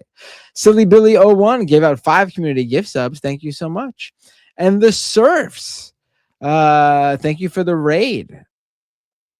All right, and that looks like that's it for me, at least for now. Alrighty, I will read the remainder. Most of them will be from me. Some might be for David, but I'll just go ahead and read through them all. Bayphoto, thanks for the 5. You're telling me Microsoft chose GTA 6 pre-order day to announce Xbox price hikes due to an AI chip shortage that they're in part responsible for. I didn't think about that. They're playing 3D chess on us. Also from Bayphoto, thank you. Apple announced price hikes on their products today too. I think. Oh, did they? I didn't catch that. Yeah. Their shit's already so expensive. How? I know. The afford it regardless. The MacBooks are all like $300 more now. That's a massive spike. My God, the audacity of Apple. What a shitty company. And it's the same products that just yesterday were $300 cheaper. I mean, all these companies are doing it because of the chip and memory shortage due to AI. Mm-hmm. Oh shit! Team USA just scored. They just tied it up 2-2. Nice. No. All right, let's go. This is the Team USA like B squad because they won their first 2 games. They're on to the knockout round. They're out of the group stage. This is the 3rd group stage game. They don't need to win this, so they are resting some players who have yellow card. They're keeping them out of the game so they don't get a red card, which means they would have to sit for the next game. So this is like the B squad, but also if they win, it'll be the first time Team USA has ever won all 3 matches in the group stage. So it would be cool to see them win this. Oh, they don't deserve that though. We don't deserve that right now. Hey, this is the best Team USA I've seen in quite a while. So I think they deserve it if they could pull it off, obviously. And listen, if Turkey needed to win this to stay in, I would be rooting for Turkey just because it wouldn't affect USA and then Turkey could stay in. But Turkey's out no matter what. So like if they win a game, but it doesn't mean anything for them. They still go home after this game. So I want USA to get their 3 in a row. But Turkey opposes Israel, so I nothing to do with this game right now. That has everything to do with it to people who don't follow sports, and that's the only thing I have to go off of. Okay. Bayphoto also says at least Sony had the courtesy to hit us with price hikes on a different day. Game consoles are getting more expensive the older they get. So backwards. Yeah, I'm old enough to remember that the prices would go down. I remember back in my day, you can get a GameCube or a PS2 for $100. Ryan Chan, thanks for the 5. Thoughts on the Park Meng race in NY6? Park got 43% of the vote despite 0 endorsements. Want Meng to get eliminated. She's the Asian Espaillat. I didn't really follow it, so I can't comment too much on it. I know Meng is the corporate Dem. Park was, I believe, progressive. I think this is your district, Matt, the Park Meng race. You're in 6, right? Yes, I am. I voted for Chuck Park. I did not expect him to do as well as he did, and that's not a knock on him. It's just that, Grace Meng has done well. She's faced primary challenges before, but no one's even come anywhere close to beating her. And this is the closest she's ever gotten to being defeated. And there wasn't much attention on this race, no real media attention. He wasn't backed by DSA or even Working Families Party. It was just assumed to be, just another primary, not one of the main ones everyone's paying attention to. And he did very well. I wonder if he runs again. I have no idea. Impressive. You definitely should if you came that close. I do think even if he decides not to run for who knows what reasons or whatever, I think his campaign for sure needs to share. Like, I think they figured out the path to defeat, and with those election results we have as well, we can see what districts can be worked on, which is interesting. So I think, whether he runs again or not, I think is if they're willing to, he should. But if he decides not to, his campaign should definitely share with whoever decides to run, because they found the path to victory, in my opinion. There's a non-super chat from Canadian Goose that talks about a trans woman that was arrested. I can't find it in the chat, Canadian Goose, but I did see your comment. I'm going to go ahead and add that link to my show notes so I can look into that just to see if there's something I might want to talk about.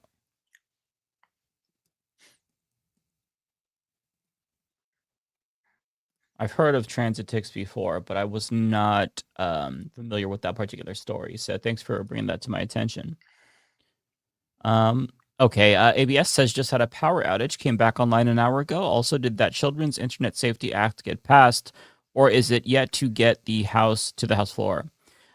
So it's supposed to, I believe, have a vote next week, I want to say. Don't quote me on that. I don't know when the vote's coming up. It's soon, though, so just bear that in mind.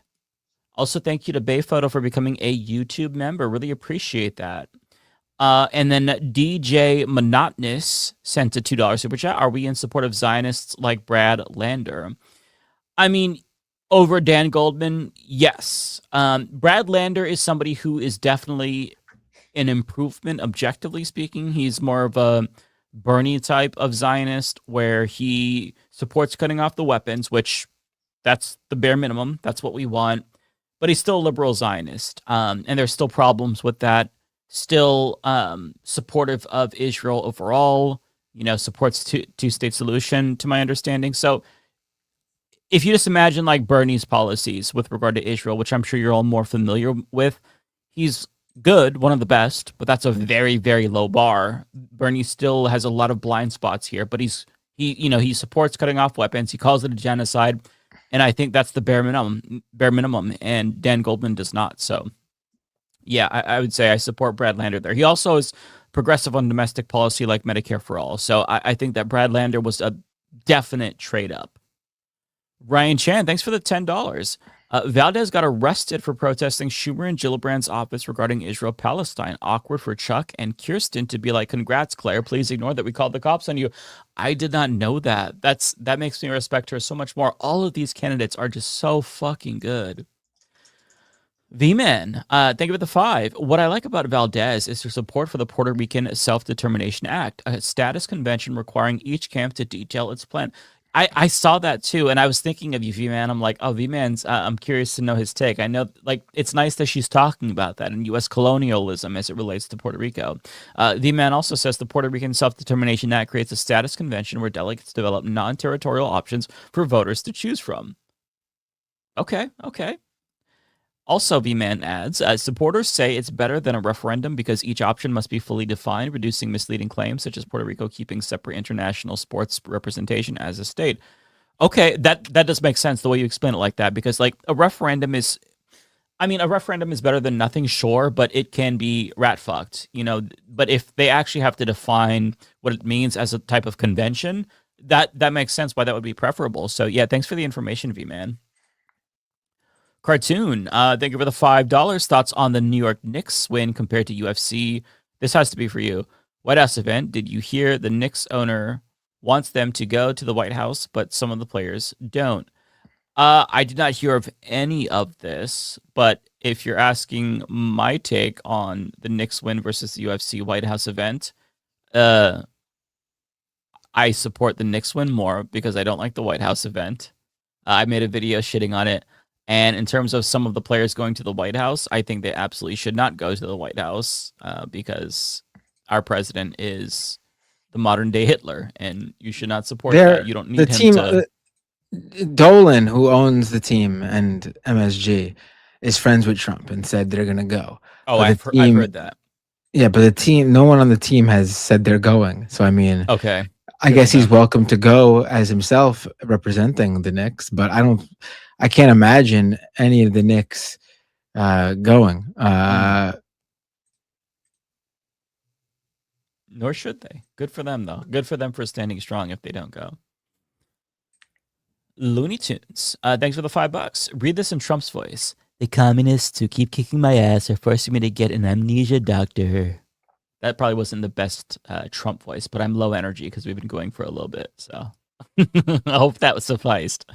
Cartoon, thoughts on Jamie Harrison's reaction to NYDSA congressional wins and him double down today? I find it funny that he's the one in DNC who got us Trump again. Yeah, I mean, we talked about this, so I won't rehash it, but yeah, I mean, he is as you said, he's the person who was in charge of the DNC when Trump was reelected. He was a complete fucking failure.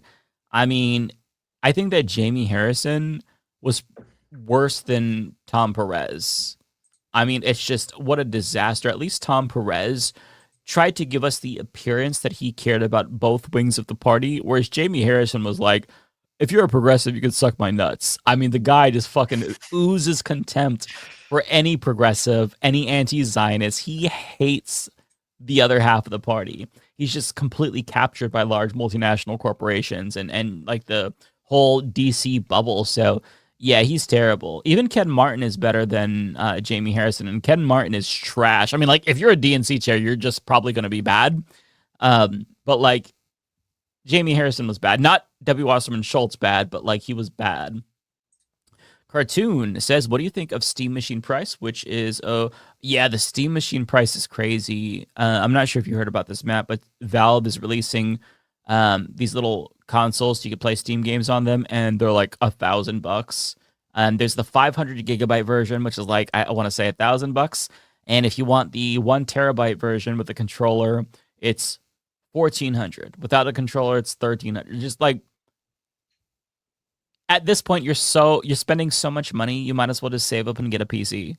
You're so close. Like, why buy a console like machine when you could just get a PC for a bit extra?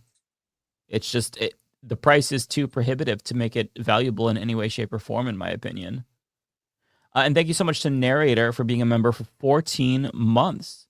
Yeah, some people said you could buy a PC cheaper. Yeah, I mean, like, if you want a good PC, I would say, you probably got to spend a little bit more than that, at least if you want it to have some more longevity. But my God, $1,400. And like, you're going to want to get the 1 terabyte ideally, because these games are really, really big these days, unless you want to only have a couple of games installed.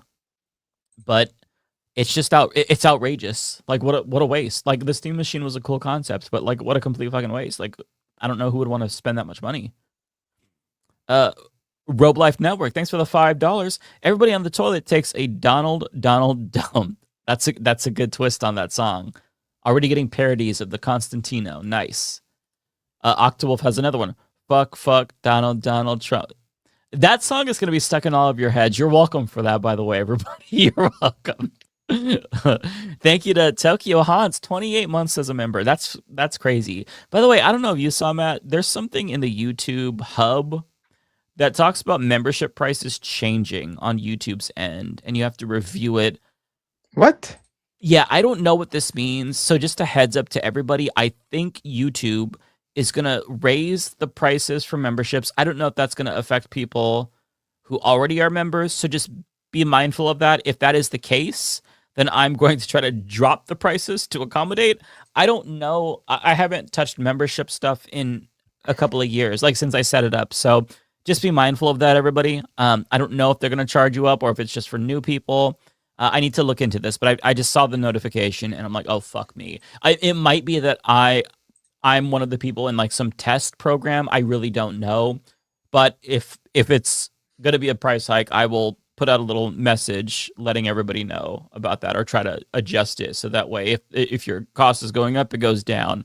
I don't know. But they need to stop fucking with things. Like, it's infuriating that they do things like this. But again, I got to look into that before I speak on it. Rimuru, thank you for the $5. If we had to hear Kash Patel's girlfriend sing, I would have had no choice but to report the stream. Oh my god, I could have brought her in too. You're lucky it's late. It would have been worth the report, man. I'm a huge fan of her too. Cartoon says also Keir Starmer resign on 10 years of Brexit. Yeah, that's another big news story this week. And his replacement is another Zionist. So, good luck, UK. I mean, your politics might be more fucked up than the United States. Tokyo Hans, thanks for the 500 yen. Anyone else notice James Carville's American Blue? Oh, that one was one I didn't take away. Ryan Chan, Chris Van Hollen just endorsed Abdul El Sayed. I think he's either running for president or Senate Majority Leader. Yeah. Oh, he's definitely running for president. Yeah.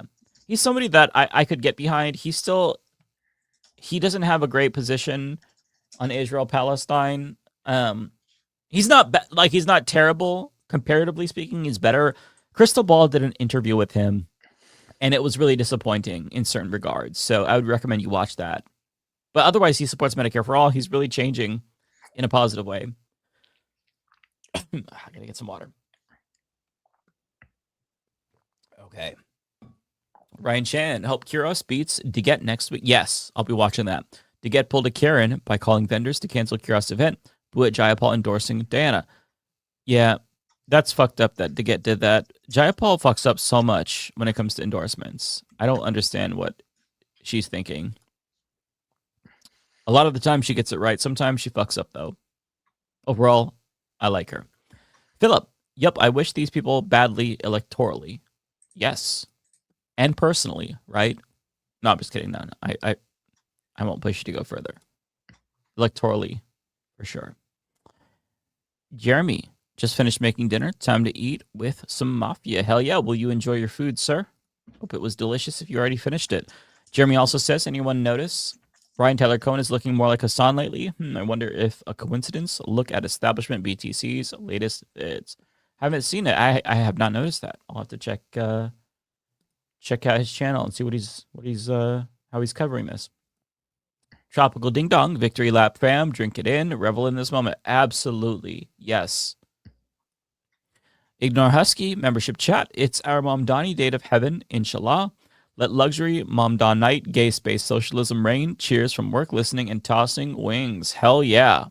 Yeah, we're going to get gay space communism, and they're gonna shut the fuck up and accept it. We're going to give them healthcare, and they're going to take it, and they're going to love it. They're too stupid to know what's good for them, so we just have to give what's good for them. Tokyo Hans, Mike, look up David Dovey Safir, John Fetterman's closest advisor on Israel. I've heard about him. Yeah, he's basically like he's just like isn't he like an APAC handler? I'm pretty sure that's I've heard about this. It's insane. Like, John Fetterman, I would say he's captured, but his brain is just captured. There's nothing going on up there. It's just a hollow skull. Terabyte, we need a jar you add $1 to when you go too far, similar to a swear jar. I think that's fair. I mean, as bad as this shit that I say is, my thoughts are so much worse. My like fucking intrusive thoughts, you have no fucking idea. I'm not saying I'm violent. I'm just saying that like I really want people to stub their toes more often than not. I'm just I'm very cynical and down on the moment, so I lash out and I am really mean. But yeah, no, I like the swear jar idea. Saber says I have another one. Nut nuzzling dingleberry. Ooh, nut nuzzling dingleberry. I like that. 180K Chan. I feel protecting people. Intrusive humanist thoughts. Roblack. I feel like I should just rename my show to the Misanthropic Report. I mean, fuck. I mean, I fundamentally and philosophically, I'm a humanist, but I just am really, I hate that fascism in this country has really killed my empathy for some of these people, because I used to really pride myself on being an empathetic person. If you listen to like the shit I was saying when I first started the show, I was wishing Scalia's family well after he had passed away. Like that's the kind of person I was. And then just like doing politics for so long just wore me the fuck down. And now I'm like, dude, fuck it, let the world burn.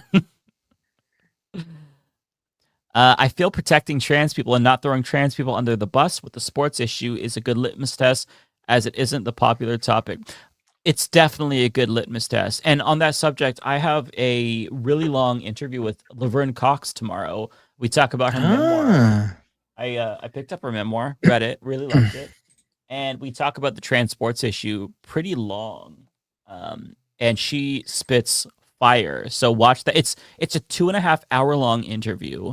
I posted the first hour, but we go into much more. She talks about systemic racism in the full version. She even talks about Mamdani and whatnot.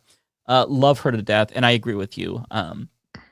She has some really great arguments in this piece tomorrow about the transports issue that I really hope people will watch and listen to, because she is very good at dismantling their lies with facts and reason, and she's truly a gem. Narrator says nothing builds a coalition. Like, I hope Team USA loses. I mean, what do you want me to say? I don't follow it. I have no connection to these people, and I'm just being facetious mostly. I don't give a shit either way. I'm just saying that, like, hey, my only connection to the sport that I don't follow is the country. So the USA has elected Donald Trump, and we don't deserve nice things on the global stage. We don't deserve to win in sports. So I hope the other country beats us. That's my sentiment. Don't take it too seriously, narrator, because again, I don't know what the fuck I'm talking about. I'm not following this. I've not watched a single soccer game in my entire life. So I don't think you should put any weight behind anything I say. Don't get offended. It's not personal. And I know you all care about this, so please don't I'm talking about this much more in a cavalier way, but it doesn't mean a lot to me. So that's why, don't just disregard the shit I say about sports. Like that any sport. If I'm talking about sports, just tune me out, okay? I think that's a good practice. Old Man Philly says, you got to go check out the cockroach party in India. Bring that energy here. I've heard about that. I don't know too much about that, so I don't want to talk about that, but I've heard about what you're saying, and I love the energy. I'll put it like that. Johnny, thanks for the 5. 2-part question. 1, where were you all last week? Was there no stream? There was no stream. Yeah, so we decided to take the week off. Matt and Lance couldn't make it, and so I don't think David could make it either. I can't remember. Rebecca and Ariana were going to be late, and I was tired, so I'm like, do we want to just cancel it? So we decided to cancel it. We're all kind of facing burnout and whatnot, so we might take some weeks off from time to time. So if that happens, apologies in advance, but we'll try to be consistent. We should try to let people know in advance. Yeah. Yeah, it was kind of a spur of the moment thing where we're like, should we just not do it? 2, an extreme hypothetical. How would you feel about AOC being on SCOTUS? I think that would be a wasted opportunity. One, I don't think she's not an attorney, right? So I would want somebody who really is savvy when it comes to constitutional law. I would want like a defense attorney. I would want somebody with the bona fides. I think AOC on SCOTUS would be kind of like a wasted use of her talent. I think her running for the Is that Senate, even a discussion, or is this just a very out of the blue hypothetical? I think it's just a random. It seems like a random ass hypothetical, at least. But I think if she were to run for the Senate, she would demolish Chuck Schumer. It wouldn't even be close. She should run for Senate. It's her seat if she wants it. The only reason I could see her not running for Senate is if she's looking at running for the presidency. I hope she doesn't do that. I know that she has a lot of name recognition and potential, but she risks giving up her House seat. She risks not taking. I mean, she risks that no matter what, though, if she runs for something else. But the Senate is such a sure bet for her, whereas a presidential nomination, you're going to compete against Senate such a. I think it is. Though, because the rest of the state, who knows? Mm-hmm. I mean, look, if she runs for president, then Senate is I think she would win. I'm just my point is to basically point out that it's just as risky. Either is just as risky in terms of losing your House seat. Sure. Yeah.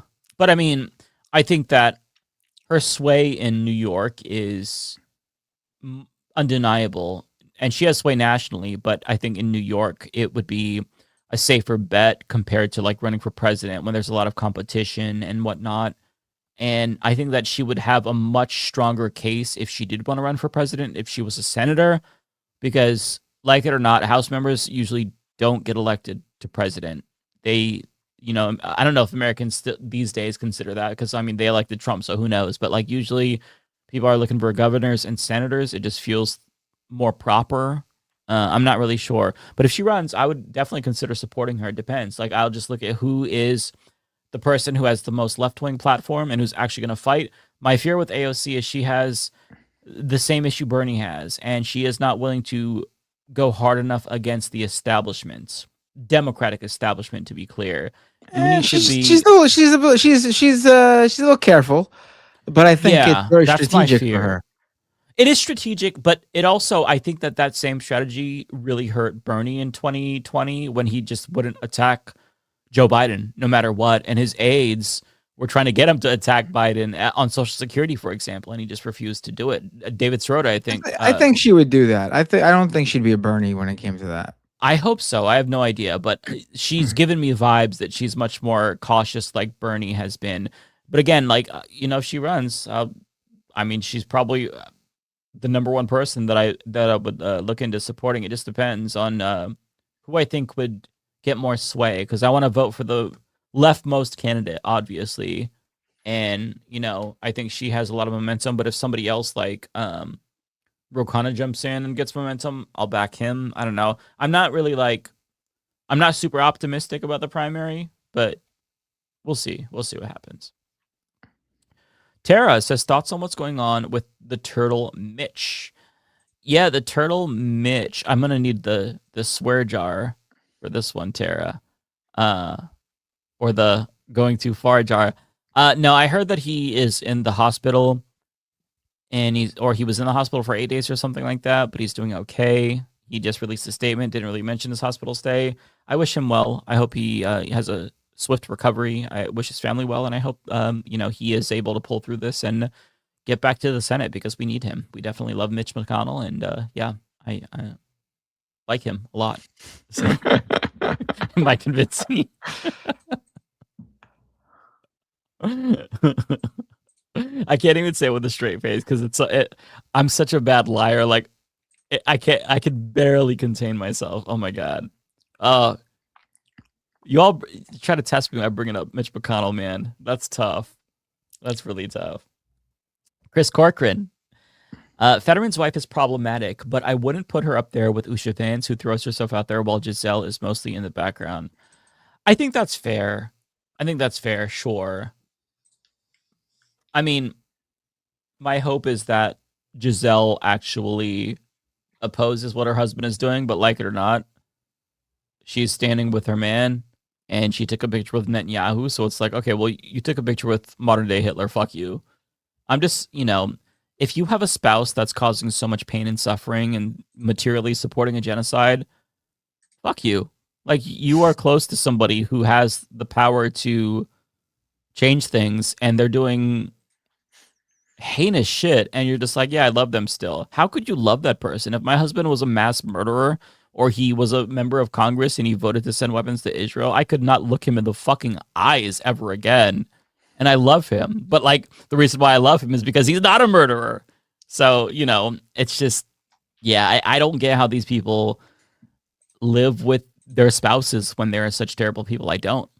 Some people just, I don't know, maybe they decompartmentalize, disassociate, I'm not really sure. But fuck Fetterman and his wife. Looney Tunes says, Lance will lose the impersonation contest against me on the next call-in show. How much you want to bet? Oh, okay. I like, that sounds fun.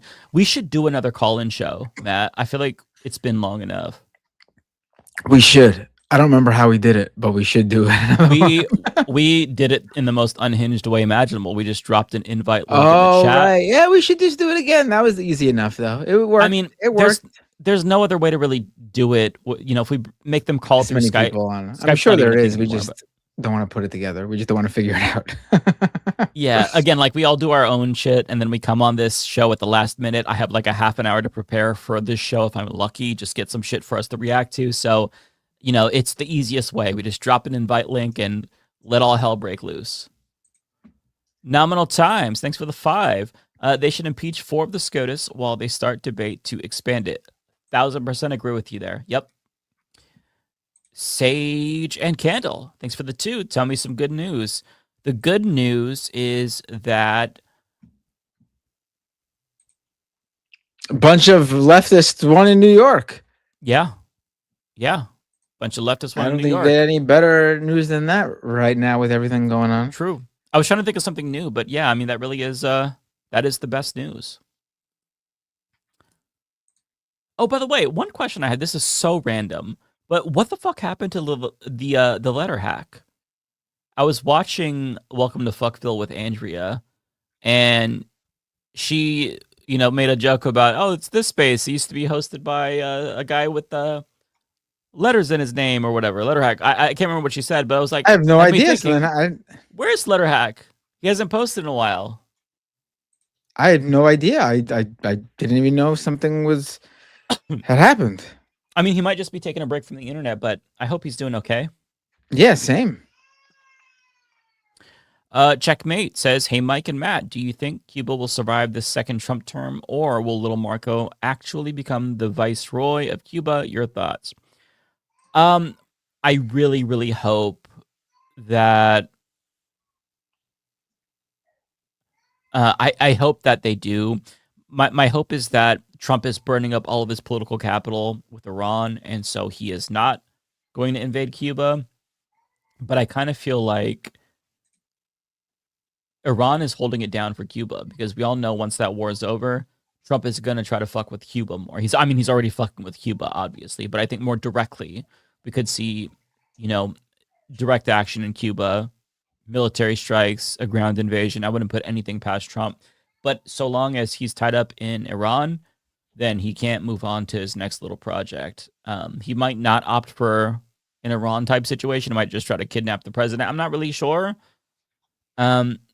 But I can't answer that question for sure. I want to come up with an optimistic answer, but I really just don't trust Trump. He really is unpredictable, and he's saying he wants to fuck with Cuba. He's saying he could take it over. So that is something that's really worrying to me. So I hope that the people of Cuba are aware. I mean, of course they're aware, but I hope that they are able to respond in the event that happens. They look, we tried before with the Bay of Pigs, right? So they defended themselves before. I hope that they are able to withstand U.S. imperialism. Kowalski, thanks for the 10. I sent a link of it to you. I've been loving the international fans of the World Cup. The Algerians in particular have been awesome in Kansas. International travel should be easy. Yes. Yes, international travel should be easy. I believe in the freedom of movement for human beings.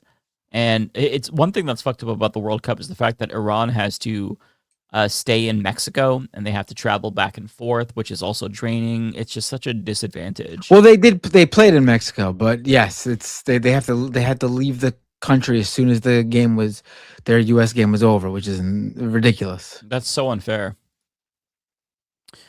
T-Types, thank you so much for the $10. Would love to see y'all do a LM fun stream where you play co-op and competitive games together. We've been talking about that for so long and we've never done it, but it would really be fun. Oh, this one's for me, but yeah, go ahead. Oh, We okay. could read it. Yeah. Also, Hassan just mentioned fans of citing his gaming and React streams as what brought them in for his politics. Oh, okay. Yeah, we gotta. We should do. I've been meaning to do a game stream. It's just me. The game I play is Fortnite, but I haven't played Fortnite in a while because I've been watching so much World Cup. Yeah, I consider doing gaming streams, and maybe I'll do it from time to time. But I just don't. I really want to have time to tune out, and I don't want to turn every aspect of my life into like content. I feel like it would ruin the fun for me somewhat, but I've done gaming streams before and enjoyed it. So, it just depends. If we do like an event, I would enjoy that for sure. I don't have anything set up though. I would have to figure out a way to, because I stream from a Mac, so I'm not going to be playing any games on that. I've got to get my Elgato set up and bring in like a console or something, and maybe that would work. Fly Chomper Fly, Mike, please check your email. Sent some stories for you. Okay, thank you. I have not checked my email in a week. I'm really behind, so forgive me for my absence there, sorry, I'm blanking. My brain is shutting down. It's late. Forgive me for not getting back to you. Canadian Goose, thank you for the 20. Very generous super chat. Hey, Mike, wanted to cover a really important story, in my opinion, from Kansas. Okay. So, right. Alexandra Veka, a journalist writing in her Substack, Transitix, reported that a trans woman was arrested and charged for having an invalid driver's license, despite complying with the recent law passed forcing trans people to change their gender marker to sex assigned at birth simply because the cop didn't think she was trans. Oh, wow. Okay, yeah, I'll definitely look into this story on Transitix. I added it to my show notes. So thank you for bringing this to my attention. I saw that you posted it in the chat as well. And yeah, I appreciate you for that. Narrator, thank you for being a member for 35 months. I don't know. I just want what's best for my country, Medicare for all, honest media, and end to imperialism, and to win good-natured sporting matches. I guess I'm goofy. I mean, I don't listen. I want those things too, but like the winning sports does nothing for me materially. It makes people feel good, and that's awesome. I hope you all feel good, but as a non-sports person, I just truly don't care. But like I said, like with the Knicks stuff, you all were really excited, and I love that for you. So if you all want America to win the World Cup, then I hope that you are happy. But just keep in mind, there are other countries that want their team to win as well. And do we deserve that over them? I'm just kidding. No, listen, narrator, again, my sports commentary should be disregarded.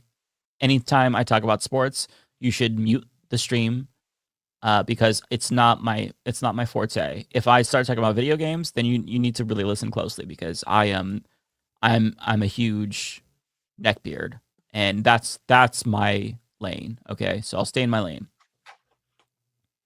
Canadian Goose says also just forgot to add that the charges for that trans woman in Kansas was dropped earlier this week. This still doesn't remove the frightening and damaging impact this has for that particular person. Okay, thanks for the follow-up. That's I'm sorry, my throat is really dry. That's encouraging to know that she had the charges dropped against her, though. That's good. But I agree with you. That is really frightening. All right, home stretch here, folks. Yakety shit. I'm a rhino in Pasadena, California, and got a mass deportation ballot for my opinion from the Heritage Foundation. I sent it to MR email for a fun read. Interesting. Mass deportation ballot. That's interesting. Chris Corcoran. Look up the Thrax death scene from Osmosis Jones. That'll be RFK Jr. swimming in the reflecting pool after they fill it with more hydrogen peroxide. Pritza, thanks for being a member for 19 months. Appreciate you. Octawolf, thanks for the 10. Why do we need COSA when we have parental control already and parents just limit their kids' screen time and do more? Do the parents advocating for COSA not know parental controls exist? Honestly, they don't. Parental controls are something that is foreign to them. I don't think they know about video game labels. They know about movie ratings, but they just, there's a lot of tools for parents. They just don't use them. And when it comes to the COSA thing, I think that they are trying to like rationalize why their kid, harmed themselves or took their lives. And so they're trying to find a reason. So they blame social media when I think that that's not really, the lady in the video that I talked about said that her son had like a video game addiction, and it's like, that's not really a real thing. There's something underlying going on that maybe you just weren't privy to. But at the end of the day, we can't like take away people's freedoms because, you can't monitor what your kids are doing. That's your responsibility as a parent. You can't burden society with and make us do age verification because, you weren't sure what your kid was up to on the internet. That's your job as a parent to monitor that shit. Narrator also says AOC should not run for president unless Bernie Sanders says a woman can win now. Damn. Philip. I don't think they can. Not quite yet. Team USA is very diverse this time. The most diverse, I believe. The policies Trump wants enacted would have made this current team impossible. Fun fact. Thank you. DJ Monotonous says Lander is a Zionist, which is unforgivable. I think that's fair, but Zionism is fascism, right? He calls himself a liberal Zionist, but I'm just speaking in terms of like the pure Machiavellian strategic element of it. When it comes to him versus Brad Lander, or I'm sorry, him versus Dan Goldman. Dan Goldman is just like an unapologetic Zionist Nazi. He's a Zio-Nazi. He wants to send weapons to Israel, and to get an improvement in Brad Lander is important. I think that him supporting Medicare for All is also just a nice little bonus. But hey, if somebody comes in and they are against Israel entirely and they're not like they're anti-Zionist, fuck yeah, let's trade out Lander for that better option. I'm all about trading up. DJ Monotonous also says Lander is a straight up Zionist. You okay with that? Okay, so kind of the same question. No, again, he's critical of Israel. He has stated that there's a genocide going on, and genocide, cut off weapons, bare minimum. Do you wish he was not a Zionist? Of course, but he checks all the other boxes. So I wouldn't get too hungover. Huge upgrade from Dan Goldman. Let's put it that way. Yes. It's like I understand your point entirely, and it's valid, right? Because Zionism is fascism. So to identify as a liberal Zionist, you're like saying I'm a liberal fascist. I think he's been moving further and further left. So who knows? Maybe a little bit more time, and he'll be, who knows? Yeah. Not really Rachel Atwood. Thanks for the 2. Guest host suggestion, Boston Brian. He is great. I feel like I know who Boston Brian is. The name sounds very familiar. I'll look into him, though. I think he's on this space, right? If I'm thinking of the right person, he is cool. Bay Photo. Thanks for the 5. Not seeing enough folks talking about Texas sentencing protesters to insanely long prison terms and SPM 7, y'all. Wanted to get that out there. Yeah, so I wasn't following this. I saw that Kyle Kulinski and Legia Miller put out videos about this. Both really, really good videos. I didn't talk about that this week. The videos that I recorded for today and tomorrow were done so earlier this week. But watch Legia Miller's video and Kyle's video. If you only have time for one, Legia Miller kind of goes into the legal element. Kyle gives you like a brief overview, so it's quicker. But just watch their videos because it's very good, very, very disturbing shit. Also, More Perfect Union put out a really good video today with Ken Klippenstein about NSPM 7. I would also highly recommend you check that out as well because it ties in to this story this week out of the Texas prosecutions. Last but not least, DJ Monotonous says, so there are good Zionists?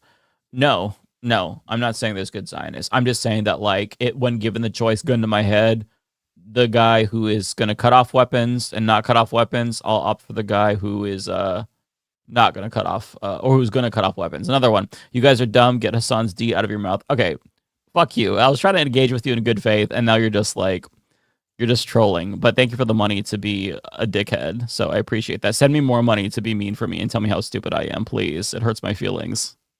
Send me a $5 chat calling me a Zionist, please. Okay, well, that's it. Yep, that's it. Great show. Really I'm good show. exhausted. Yeah.